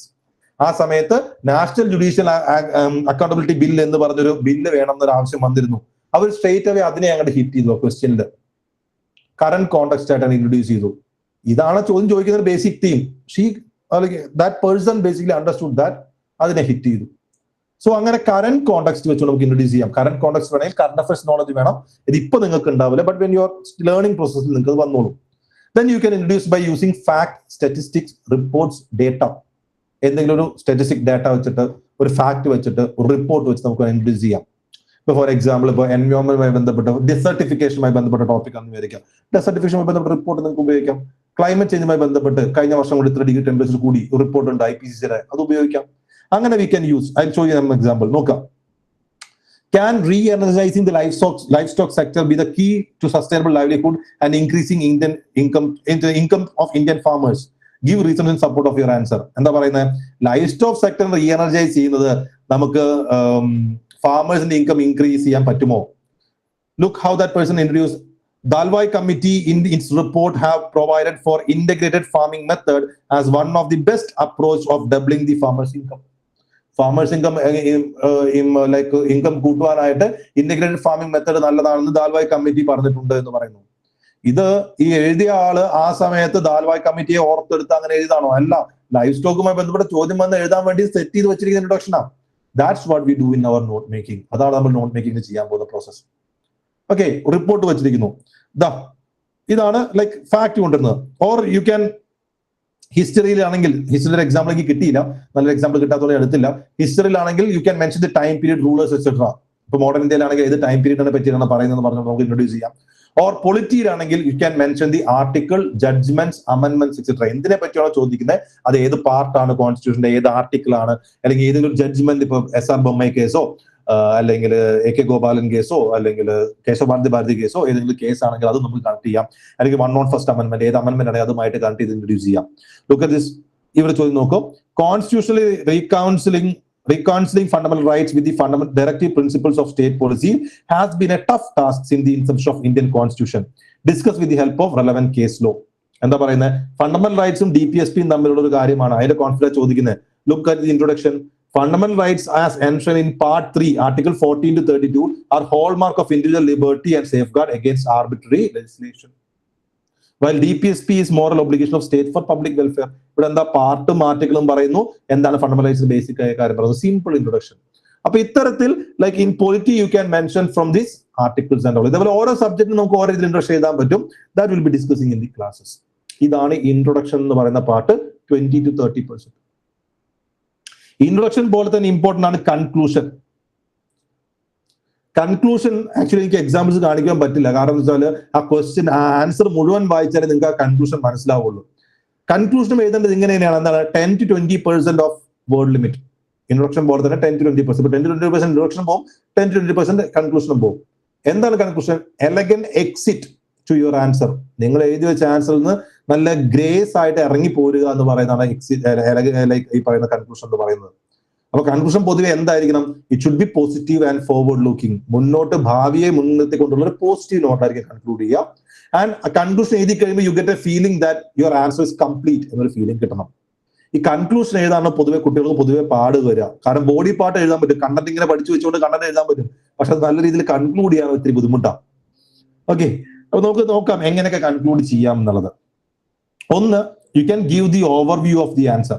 നിങ്ങൾ answer എഴുതിയിരിക്കുന്ന ഒരു overview ആയിട്ട് conclude ചെയ്യാം. ഒന്നും പറ്റിയില്ലെങ്കിൽ answer എഴുതിക്കുന്ന അതേ കാര്യങ്ങൾ എടുത്ത് പറയാനല്ല, ആൻസറിൽ നിങ്ങൾ പറയാതെ പറഞ്ഞ കാര്യങ്ങൾ എടുത്ത് കാണിക്കുന്ന രീതിയിൽ ഒന്ന് കൺക്ലൂഡ് ചെയ്യാം. Then way forward. ഇപ്പൊ എന്തൊരു ഇഷ്യൂവിനെ പറ്റിയിട്ടാണെങ്കിൽ you can give the way forward. ഇങ്ങനെയൊക്കെ ചെയ്യണം, അല്ലെങ്കിൽ ഗവൺമെന്റ് ഇങ്ങനെയൊക്കെ ചെയ്യുന്നുണ്ട്, ആ കാര്യങ്ങൾ പറയാം. Then significance in present and future. ഒരു ഇവന്റിനെ പറ്റി പറയുകയാണെങ്കിൽ, അല്ലെങ്കിൽ ഹിസ്റ്റോറിക്കൽ ഇവന്റ് ആയിക്കോട്ടെ, അതിന്റെ പ്രസന്റ് ഡേ ഇതിനെ പറ്റി പറയാം. ഫോർ എക്സാമ്പിൾ, ഇപ്പോൾ ഇൻഡസ് വാലി സിവിലൈസേഷന്റെ ടൗൺ പ്ലാനിങ്, അർബൻ പ്ലാനിങ്ങിനെ പറ്റിയ ചോദ്യമെങ്കിൽ കൺക്ലൂഡ് ചെയ്യുമ്പോൾ നമുക്ക് അതിന് എന്തൊക്കെ പ്രസന്റ് ഡേയിൽ കാണാൻ പറ്റുന്നുള്ള കാര്യങ്ങൾ പറയാം. അല്ലെങ്കിൽ എയർലി വേദിക് ഏജ്, അതിനെ പറ്റിയാണ് ചോദ്യമെങ്കിൽ എയർലി വേദിക്കിൽ എന്തൊക്കെ പ്രസന്റ് ഡേയിൽ കാണാൻ പറ്റുമെന്ന് പറയാം. അങ്ങനെ നമുക്ക് പറയാം. അല്ലെങ്കിൽ ഫ്യൂച്ചർ പെർസ്പെക്റ്റീവും പറയാം. ഈ ഒരു പ്രോഗ്രാം പോയി കഴിഞ്ഞാൽ ഫ്യൂച്ചറിൽ ഇങ്ങനെ ആവും, ഫ്യൂച്ചറിൽ ഇങ്ങനെയൊക്കെ സംഭവിക്കും എന്നുള്ളത്. U can use ethical and constitutional anchors. Constitution പറയുന്ന കാര്യങ്ങൾ, ഓക്കെ, DPSP പ്രകാരം ഇത് അച്ചീവ് ചെയ്യണമെങ്കിൽ നമ്മൾ ഇങ്ങനെ ചെയ്തേ പറ്റുകയുള്ളൂ എന്ന് പറഞ്ഞുകൊണ്ട് ചെയ്യാം. അല്ലെങ്കിൽ SDG goals, sustainable development goals 14 achieve ചെയ്യണമെങ്കിൽ ഇങ്ങനെ ചെയ്തേ പറ്റുള്ളൂ എന്ന് പറയാം. അല്ലെങ്കിൽ നിങ്ങളുടെ എത്തിക്കലി നമുക്കൊരു വാല്യൂ പറയാം. Then take A balanced stand. ചില ചോദ്യങ്ങളോട് നിങ്ങൾക്ക് നിങ്ങളുടെ സ്റ്റാൻഡ് എടുക്കാൻ പറയും, പക്ഷെ പൊതുവെ ബാലൻസ്ഡ് സ്റ്റാൻഡ് എടുക്കുക. അതായത് രണ്ടുപേരെയും സപ്പോർട്ട് ചെയ്യുന്ന രീതിയിൽ ഒരു ബാലൻസ് സ്റ്റാൻഡ് എടുക്കുന്ന രീതിയിൽ കൺക്ലൂഡ് ചെയ്യാം. ഞാൻ ജസ്റ്റ് ഒരു കൺക്ലൂഷൻ മാത്രം ഒന്ന് കാണിച്ചു തരാം. ഈ ചോദ്യം, cave painting are the window in to the aesthetic sensitivity and creativeness of ancient humans. Discuss the statement with respect to ancient Indian cave paintings. Cave paintings എന്ന് പറഞ്ഞാൽ എസ്തെറ്റിക് സെൻസിറ്റിവിറ്റിയിലേക്കും ക്രിയേറ്റീവ്നെസ്, അതായത് പണ്ടത്തെ മനുഷ്യരുടെ ക്രിയേറ്റീവ്നെസ്സിലേക്കും ഒരു വിൻഡോ ആണ്. ഡിസ്കസ് ചെയ്യുക. അപ്പൊ അതിങ്ങനെ എഴുതിയ ശേഷം, അതിന്റെ കാര്യങ്ങൾക്ക് എഴുതിയ ശേഷം, this person conclude by saying aesthetic significance കാണിക്കുന്നുണ്ട്, റിലീജിയസ് സിഗ്നിഫിക്കൻസ് കാണിക്കുന്നുണ്ട്, വേ ഓഫ് ലൈഫ് കാണിക്കുന്നുണ്ട്. ഇതിനെയാണ് അദ്ദേഹം ആ ആൻസർ എക്സ്പ്ലെയിൻ ചെയ്തിരിക്കുന്നത്. അതിനെ വീണ്ടും ഒന്ന് ഓവർവ്യൂ ആക്കി ചെയ്തിരിക്കുന്നു. That's a way of concluding. അല്ലെങ്കിൽ ഈ പറഞ്ഞ പോലെ എന്തെങ്കിലും ചെയ്യാം. That also will be practising day to day answer writing. ഇത്രയും കാര്യം പറഞ്ഞപ്പോൾ എങ്ങനെയായിരിക്കണം ഒരു ആൻസർ എന്നൊരു ഐഡിയ നിങ്ങൾക്ക് എല്ലാവർക്കും കിട്ടിയിട്ടുണ്ടാവും. ഇനി അതിലേക്ക് എങ്ങനെ എത്തും എന്നുള്ള കാര്യത്തിലായിരിക്കും എല്ലാവർക്കും confusion. That is the hardest part. So what rise up plans for you, അത് നമുക്ക് ജസ്റ്റ് ഒന്ന് നോക്കാം. Okay, rise up plans for you എന്ന രീതിയിൽ we have present a program. Already ഒരു പ്രോഗ്രാം എന്താണെന്ന് നമ്മൾ പറഞ്ഞിരുന്നു അല്ലെ. ലൈക്ക് നിങ്ങൾ ഷെഡ്യൂൾ എല്ലാവരും കണ്ടിട്ടുണ്ടാവുമല്ലോ. In schedule we are presenting around 29 mains test. ആ 29 മെയിൻസ് ടെസ്റ്റ് വെച്ചിട്ട് we are completing the mains topics by the month of December. December ആകുമ്പോഴേക്ക് നമ്മൾ അത് കംപ്ലീറ്റ് ചെയ്യുന്നു. ഡിസംബർ ആകുമ്പോഴേക്ക് കംപ്ലീറ്റ് ചെയ്യുമ്പോൾ 29 ടെസ്റ്റുകൾ നിങ്ങൾ എഴുതുന്നുണ്ടാവും. ഡെയിലി ആൻസേഴ്സും നിങ്ങൾ എഴുതുന്നുണ്ടാവും. ആൻഡ് ഇതിന്റെ ഇവാലുവേഷൻ നിങ്ങൾക്ക് കിട്ടുന്നുണ്ടാവും. വാല്യൂ അഡീഷൻ, നമ്മൾ പറഞ്ഞ പോയിന്റ്സ് ഉണ്ടല്ലോ, നോട്ട് മേക്കിങ്ങിനുള്ള വാല്യൂ അഡീഷൻ സെഷൻസ് കിട്ടുന്നുണ്ടാവും. ഇൻട്രൊഡക്ഷൻ വേണ്ടത്, കൺക്ലൂഷൻ വേണ്ടത്, എല്ലാ കാര്യങ്ങളും നിങ്ങൾക്ക് കിട്ടുന്നുണ്ടാവും. അത് പഠിച്ചെടുത്ത് നമ്മൾ മെയിൻസ് റെഡി ആവുന്നു ഡിസംബർ ആവുമ്പോഴേക്കും. That's our plan. അപ്പോൾ ആ പ്ലാൻ എങ്ങനെയാണ് വർക്ക്ഔട്ട് ആവുന്നത്, ഐ ജസ്റ്റ് ഷോ യു എന്താണ് നമ്മുടെ ആ ഫ്ലോ എന്നുള്ള കാര്യം. Like when you start answer writing, ഇതിന്റെ വാക്കുകൾ കൊണ്ട് പേടിക്കേണ്ട, നിങ്ങൾ സിമ്പിൾ ആണ് സംഭവം. When you start answer writing, you will be at a stage of unconscious incompetence. You will be at a stage of unconscious incompetence. അതായത് ഇപ്പൊ നിങ്ങളൊരു പക്ഷേ നിങ്ങളിപ്പോ നേരെ കൊണ്ടുപോയി മെയിൻസ് എഴുതാൻ വേണ്ടി കൊണ്ടിരുത്തുകയാണെങ്കിൽ നിങ്ങളിപ്പോ മെയിൻസ് എഴുതാൻ റെഡി ആയിട്ടുള്ള ഒരു സ്റ്റേജിലായിരിക്കില്ല. കാരണം എന്താ, 20 ചോദ്യങ്ങൾ എത്ര സ്പീഡിൽ എഴുതാൻ പറ്റില്ല, ഇൻട്രൊഡക്ഷൻ എങ്ങനെ എഴുതുന്ന അറിയില്ല, കൺക്ലൂഷൻ എങ്ങനെ എഴുതുന്ന അറിയില്ല. So you are incompetent. Okay, ഞാൻ ക്രിട്ടിസൈസ് ചെയ്ത് പറയുന്നല്ല, ബട്ട് ദാറ്റ്സ് ദ ഫാക്ട്. ഇപ്പൊ മെയിൻസ് എഴുതുന്ന നിങ്ങൾ ഇൻകോമ്പിറ്റന്റ് ആണ്. അത് മാത്രമല്ല, നിങ്ങൾ ആൻസർ എഴുതുമ്പോൾ നിങ്ങൾക്ക് അറിയുന്നില്ല അത് ശരിയാണോ തെറ്റാണോ, അല്ലെങ്കിൽ എങ്ങനെയാണ് എഴുതേണ്ടതെന്ന് അറിയില്ല. So you are unconscious. So what you are doing is you might be writing some bad answers. നിങ്ങൾ എന്നല്ല, എല്ലാവരും ചെയ്യുന്നത്, എല്ലാവരും തുടക്കത്തിൽ, ഞാനും തുടക്കത്തിൽ അങ്ങനെയായിരുന്നു, ബാഡ് ആൻസേഴ്സ് എഴുതുന്ന സ്റ്റേജ് ആയിരിക്കും നിങ്ങൾ അല്ലെ. Bad answers in the sense നമുക്ക് പോയിന്റ്സ് കുറവായിരിക്കും, ക്വസ്റ്റ്യൻ മിസ്ഹിറ്റ് ആയി പോകുന്നുണ്ടാവാം, ക്വസ്റ്റ്യൻ ഡിമാൻഡ് ഹിറ്റ് ചെയ്യുന്നുണ്ടാവില്ല, ഇൻട്രൊഡക്ഷൻ ഒത്തു പോകുന്നുണ്ടാവില്ല, അങ്ങനത്തെ ഒരു പ്രശ്നത്തിലായിരിക്കും നമ്മൾ പോകുന്നുണ്ടാവാം. ഇവിടെ നിന്ന് നമ്മൾ തുടങ്ങും. We start the daily answers. We keep writing these bad answers and you make sure that these bad answers are getting evaluated. ഇപ്പൊ നമ്മൾ റൈസബിൾ പ്രോഗ്രാമിൽ ജോയിൻ ചെയ്യുന്ന ആൾക്കാർക്ക് ഈ ആൻസേഴ്സ് നമ്മൾ ഡെയിലി ബേസിൽ എഴുതുകയും ടെസ്റ്റ് എഴുതിയും വരുമ്പോൾ യു വിൽ ബി അതങ്ങനെ ഇവാലുവേറ്റ് ചെയ്ത് പോയിക്കൊണ്ടിരിക്കും. ആ ഇവാലുവേറ്റ് ചെയ്ത് കഴിയുമ്പോൾ നിങ്ങൾക്ക് മനസ്സിലാവും, ഓ ഇവിടെ മാറ്റങ്ങൾ വരുത്തണം, ഇവിടെ മാറ്റങ്ങൾ വരുത്തണം, ഇവിടെ മാറ്റങ്ങൾ വരുത്തണം. അപ്പോ you will reach a stage by the end of 1 month. ഈ കണ്ടിന്യൂസ് പ്രോസസ് നിങ്ങൾ ഫോളോ ചെയ്യുകയാണെങ്കിൽ ഒരു 1 month, 1.5 month കഴിയുമ്പോൾ you reach a stage that you know what to do, എങ്ങനെ എഴുതണം, എന്ത് എഴുതണം, ഒരു ഐഡിയ നിങ്ങൾക്ക് കിട്ടും. പക്ഷെ അത് എഴുതാനുള്ള ഒരു സെറ്റപ്പ്, ഒരു കണ്ടന്റിന്റെ സെറ്റപ്പ് നിങ്ങൾ എത്തിയിട്ടുണ്ടാവില്ല. So you reach a stage of conscious incompetence because you know what to do. നിങ്ങൾക്കറിയാം നിങ്ങൾ എഴുതുന്നത് ബാഡ് ആണെന്നുള്ളത്. അത് ശരിയാക്കാൻ വേണ്ട കണ്ടന്റ് നിങ്ങൾ എന്ത് ചെയ്യുന്നുള്ളൂ, ബിൽഡ് ചെയ്യുന്നേ ഉണ്ടാവുള്ളൂ. കാരണം കണ്ടന്റ് ബിൽഡ് ചെയ്യാൻ ഒരുപാട് കണ്ടന്റ് ബിൽഡ് ചെയ്യണല്ലോ. It will take the time of December. അപ്പൊ you reach a stage by the end of 3 months you reach a stage of, or 2 months you reach a stage of conscious incompetence because നിങ്ങൾ ഇപ്പോഴും completely competent അല്ല, you are still incompetent, but you are conscious. നിങ്ങൾക്ക് മനസ്സിലായി എവിടെയൊക്കെയാണ് പ്രശ്നം, എവിടെയൊക്കെ solve ചെയ്യണം എന്നുള്ളത്. ആ ഒരു സ്റ്റേജിലെത്തി. Then by the month of maybe ഒരു 3 month എൻഡോട് കഴിയുമ്പോൾ you reach the stage of conscious competence. അതായത് ഇങ്ങനെയൊക്കെ ചെയ്താലേ മാർക്ക് കിട്ടുള്ളൂ എന്ന് നിങ്ങൾ കോൺഷ്യസ് ആയി അങ്ങനെ നിങ്ങൾ അങ്ങനെ ചെയ്തു തുടങ്ങും. അതായത് നിങ്ങൾക്ക് കണ്ടന്റ് വന്നു തുടങ്ങുന്നു, നിങ്ങൾക്ക് സ്റ്റാറ്റിസ്റ്റിക് ഡാറ്റ വന്നു തുടങ്ങുന്നു, അത് നിങ്ങൾക്ക് ചെയ്തു തുടങ്ങുന്നു. So you reach a stage of conscious competence in which you know what to do and you are doing it. അത് നിങ്ങൾ ആർട്ടിഫിഷ്യലി പർപ്പസ്ഫുള്ളി ചെയ്യുക. ഇങ്ങനെ എഴുതിയാലേ മാർക്ക് കിട്ടുള്ളൂ, അപ്പൊ ഞാൻ ഇങ്ങനെ എഴുതണം എന്ന് വിചാരിച്ച് എഴുതാണ്.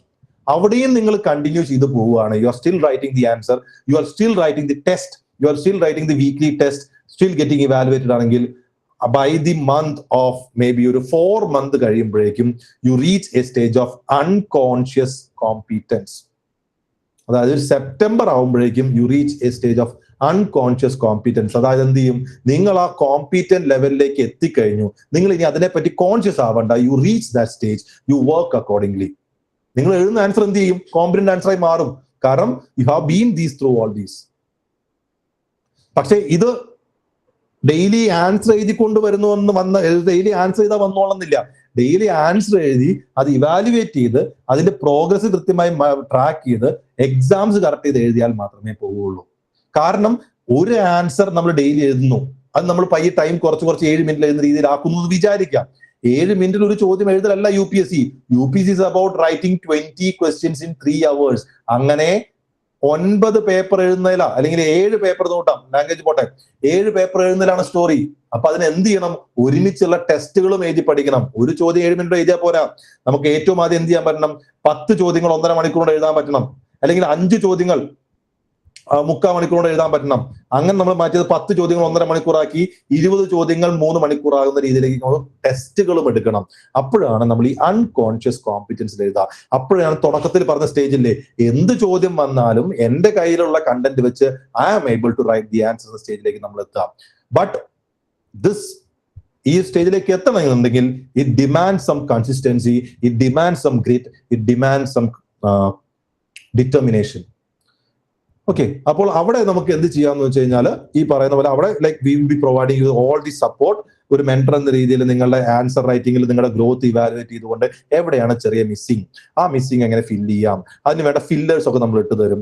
അതേപോലെ തന്നെ നിങ്ങളുടെ നോട്ട് മേക്കിംഗ് പ്രോസസ് സിമ്പിൾ ആക്കും. You will be giving you some content, value addition content തരും. അതായത് ബാക്കിയുള്ള ആൻസേഴ്സിന് വ്യത്യസ്തമായി എങ്ങനെ നിങ്ങളുടെ ആൻസർ ആക്കാന്നുള്ള വാല്യൂഡേഷൻ കണ്ടന്റ് തരും. That's what make the Rise Up mentorship program unique. അതാണ് നമ്മുടെ യുണീക്ക് ആയിട്ട് നമ്മൾ വരുന്ന പ്രോഗ്രാം. ഓക്കെ, ദെൻ ഇനി if you are not able to join, ഇപ്പൊ നിങ്ങൾക്ക് ജോയിൻ ചെയ്യാൻ എല്ലാവർക്കും പറ്റുന്നില്ല എന്നുണ്ടെങ്കിൽ, anyway as a initiative we R starting Rise Ups daily answer writing club. Daily answer writing club നമ്മൾ നാളെ തൊട്ട് സ്റ്റാർട്ട് ചെയ്യാണ്. നമ്മുടെ വാട്സ്ആപ്പ് ഗ്രൂപ്പിൽ എല്ലാവരും ഉണ്ടാവുമെന്ന് വിശ്വസിക്കുന്നു. ഡെയിലി ആൻസർ റൈറ്റിംഗ് ക്ലബിൽ we will be providing daily questions means we will be providing PYQs, previous year questions ആയിരിക്കും പോസ്റ്റ് ചെയ്യുന്നുണ്ടാവാം. Previous year questions will be posting at a particular time and അത് എഴുതാം. നിങ്ങൾക്ക് ഈവനിങ് ആവുമ്പോൾ അത് എങ്ങനെ solve ചെയ്യാം, അല്ലെങ്കിൽ അതിന്റെ സോൾവ് ചെയ്യേണ്ട രീതി എങ്ങനെയെന്ന് പറഞ്ഞ് will be posting a video. Key മാത്രമല്ല, ഒരു വീഡിയോ ആയിട്ട് ആ തോട്ട് പ്രോസസ് കാണിച്ചൊരു video will be posting. So നിങ്ങൾക്ക് അത് നോക്കി മനസ്സിലാക്കാൻ പറ്റും. എല്ലാവരുടെയും ആൻസേഴ്സ് ഇവാലുവേറ്റ് ചെയ്യാൻ that will be very tough. So we will be evaluating the first 10 answers. ഏറ്റവും ആദ്യം അയക്കുന്ന 10 ആൻസേഴ്സ് നമ്മൾ എന്ത് ചെയ്യും? ഇവാലുവേറ്റ് ചെയ്യും. So you write the answer, you post on the group. ആദ്യം അയക്കുന്ന 10 ആൻസേഴ്സ് നമ്മൾ ഇവാലുവേറ്റ് ചെയ്ത് തരാം. And this is the Rise Up initiative for a daily answer writing program. Initially നമ്മൾ റാൻഡമായിട്ട് PYQ എടുത്തായിരിക്കും ആദ്യത്തെ ഒരാഴ്ച ചെയ്യുന്നുണ്ടാവുക. അതിനുശേഷം നിങ്ങൾ റൈസപ്പിന്റെ ഷെഡ്യൂൾ കണ്ടിട്ടുണ്ടാവുമല്ലോ. മെന്റർഷിപ്പ് പ്രോഗ്രാം ജോയിൻ ചെയ്യുന്ന ആൾക്കാർ ആ ഷെഡ്യൂൾ ഫോളോ ചെയ്തിട്ട് പഠിച്ചിട്ട് ടെസ്റ്റുകൾ എഴുതി പോവായിരിക്കും. അപ്പോൾ നമ്മൾ ഡെയിലി ആൻസർ റൈറ്റിംഗ് വരുന്നത് എന്തായിരിക്കും? അത് ആ ഷെഡ്യൂൾ ബേസ് ചെയ്തിട്ടായിരിക്കും. അതായത് ഇപ്പോൾ സൊസൈറ്റി ആണ് ഈ വീക്കെങ്കിൽ സൊസൈറ്റിയിലെ ക്വസ്റ്റൻ ആയിരിക്കും നമുക്ക് ഡെയിലി വരുന്നുണ്ടാവുക. ലൈക്ക് കൃത്യമായിട്ട് മനസ്സിലാക്കുക, ഫ്രീ ഇനീഷ്യേറ്റീവിന്റെ ഭാഗമായിട്ട് ജസ്റ്റ് ക്വസ്റ്റ്യനും അതിന്റെ സോൾവ് ചെയ്യുന്ന വീഡിയോ ആയിരിക്കും തരുന്നുണ്ടാവുക. 10 പേരെ മാത്രമേ ഇവാലുവേറ്റ് ചെയ്ത് വരുന്നുണ്ടാവുള്ളൂ. സോ ലൈക്ക് എല്ലാവരും ഇവാലുവേറ്റ് ചെയ്യാൻ ആക്ച്വലി നമുക്ക് സാധിക്കില്ല. ഫസ്റ്റ് ടോപ്പ് ആൻസേഴ്സ് പോസ്റ്റ് ചെയ്യുന്ന ആൾക്കാരെ മാത്രമേ നമ്മൾ ഇവാലുവേറ്റ് ചെയ്യുന്നുണ്ടാവുള്ളൂ. So I hope you got an idea regarding answer writing. Answer writing പറ്റി എല്ലാവർക്കും ഒരു കൃത്യമായ ഐഡിയ കിട്ടിയെന്ന് വിശ്വസിക്കുന്നു. Yes, okay. Could you please send the PPT we discussed? Yes, ആ വാട്സ്ആപ്പ് ഗ്രൂപ്പിൽ ഞാൻ ഷെയർ ചെയ്യാം. ഓൾറെഡി നിങ്ങൾ ഗ്രൂപ്പിൽ ഇല്ല എന്നുണ്ടെങ്കിൽ you can join by the link. Chat ബോക്സിൽ ലിങ്ക് കൊടുത്തിട്ടുണ്ട്. ലിങ്കിൽ നിങ്ങൾക്ക് ജോയിൻ ചെയ്യാം. And those who are interested to join the mentorship programme feel free to call. ഞാൻ നമ്പർ ഇവിടെ പോസ്റ്റ് ചെയ്യാം. Okay, those who are interested to join. എനിക്ക് കിട്ടിയില്ല മറ്റേ ഗ്രൂപ്പിന്റെ ലിങ്ക്. വാട്സ്ആപ്പ് ചാറ്റിലുണ്ടല്ലോ, അല്ലെ? വാട്സ്ആപ്പ് അല്ല, നമ്മുടെ ചാറ്റിലുണ്ടല്ലോ. ഒന്ന് ചാറ്റ് എടുത്ത് നോക്കൂ. ഇൻ കോൾ മെസ്സേജ് ആണോ? ഇൻ കോൾ മെസ്സേജ് അതിൽ തന്നെ. കിട്ടി. ഓക്കെ, ജോയിൻ ചെയ്താൽ മതി. Okay, so like as I said, if you want to join the program, feel free to call. അത് മാത്രമല്ല, നിങ്ങൾക്ക് വേറെ എന്തെങ്കിലും മെന്റർഷിപ്പ് സപ്പോർട്ട് വേണമെന്നുണ്ടെങ്കിലും feel free to call. Okay, എന്തെങ്കിലും ഡൗട്ട്സ് ഉണ്ടോ റിഗാർഡിംഗ് ആൻസർ റൈറ്റിംഗ് ആർക്കെങ്കിലും? Anyone want to ask something?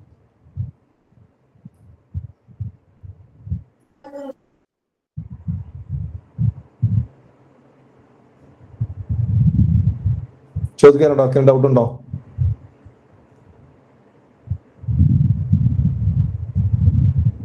Sir, ഓരോ ക്വസ്റ്റ്യൻ എത്ര സ്പേസ് കൺസ്യൂം ചെയ്യും എന്നുള്ളത് ഒന്നും കൂടെ പറഞ്ഞുതരാൻ പറ്റുമോ?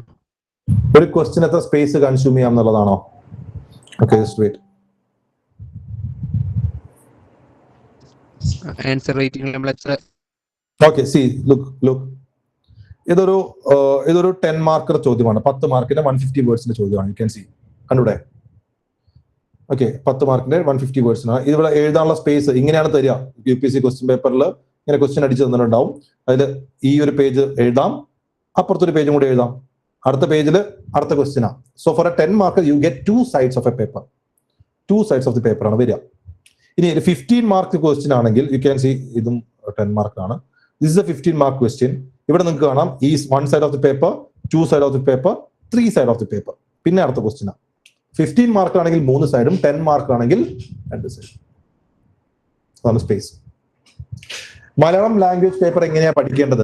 Malayalam language paper basically 10 standard level പേപ്പറാണ്. ഇഫ് യു ആർ ലൈക്ക് മലയാളത്തിൽ ഒരു ബേസിക് ഐഡിയ ഉണ്ടെങ്കിൽ നമുക്ക് എഴുതാൻ പറ്റുന്നതാണ്. അതിനുവേണ്ടി പ്രത്യേക ഒരു പ്രിപ്പറേഷൻ അങ്ങനെ ആരും കാര്യമായിട്ട് ചെയ്യാറൊന്നുമില്ല. Like you do not have a like separate preparation for Malayalam. നമുക്ക് ബേസിക് ആയിട്ട് വായിച്ച് ലാംഗ്വേജ് പേപ്പർ ഉദ്ദേശിക്കുന്നത് ക്വാളിഫൈങ് പേപ്പർ അല്ലേ? ഓപ്ഷനിലാണോ? അപ്പം language paper you just read, ഇംഗ്ലീഷിലുള്ള പാരഗ്രാഫിൽ മലയാളത്തിലാക്കുക, അങ്ങനെയുള്ള കാര്യങ്ങളൊക്കെ ചോദിക്കുന്നത്. General paper, okay, general paper is easy. Just ഒരു പ്രീവിയസ് ഇയർ പേപ്പർ ഒന്ന് ഡൗൺലോഡ് ചെയ്തിട്ട് you can just go through. അതൊന്ന് വായിച്ചാൽ മതി. You can easily score. 100 mark കിട്ടിയാൽ മതി. 300 അത് കിട്ടും. Any other doubts? എനിവൺ? വേറെ ഡൗട്ട് ഉണ്ടോ? No. Okay, then I think we can wind up the session. Thank you everyone. Thank you very much. Thank you, sir. Okay, thank you very much. Bye bye.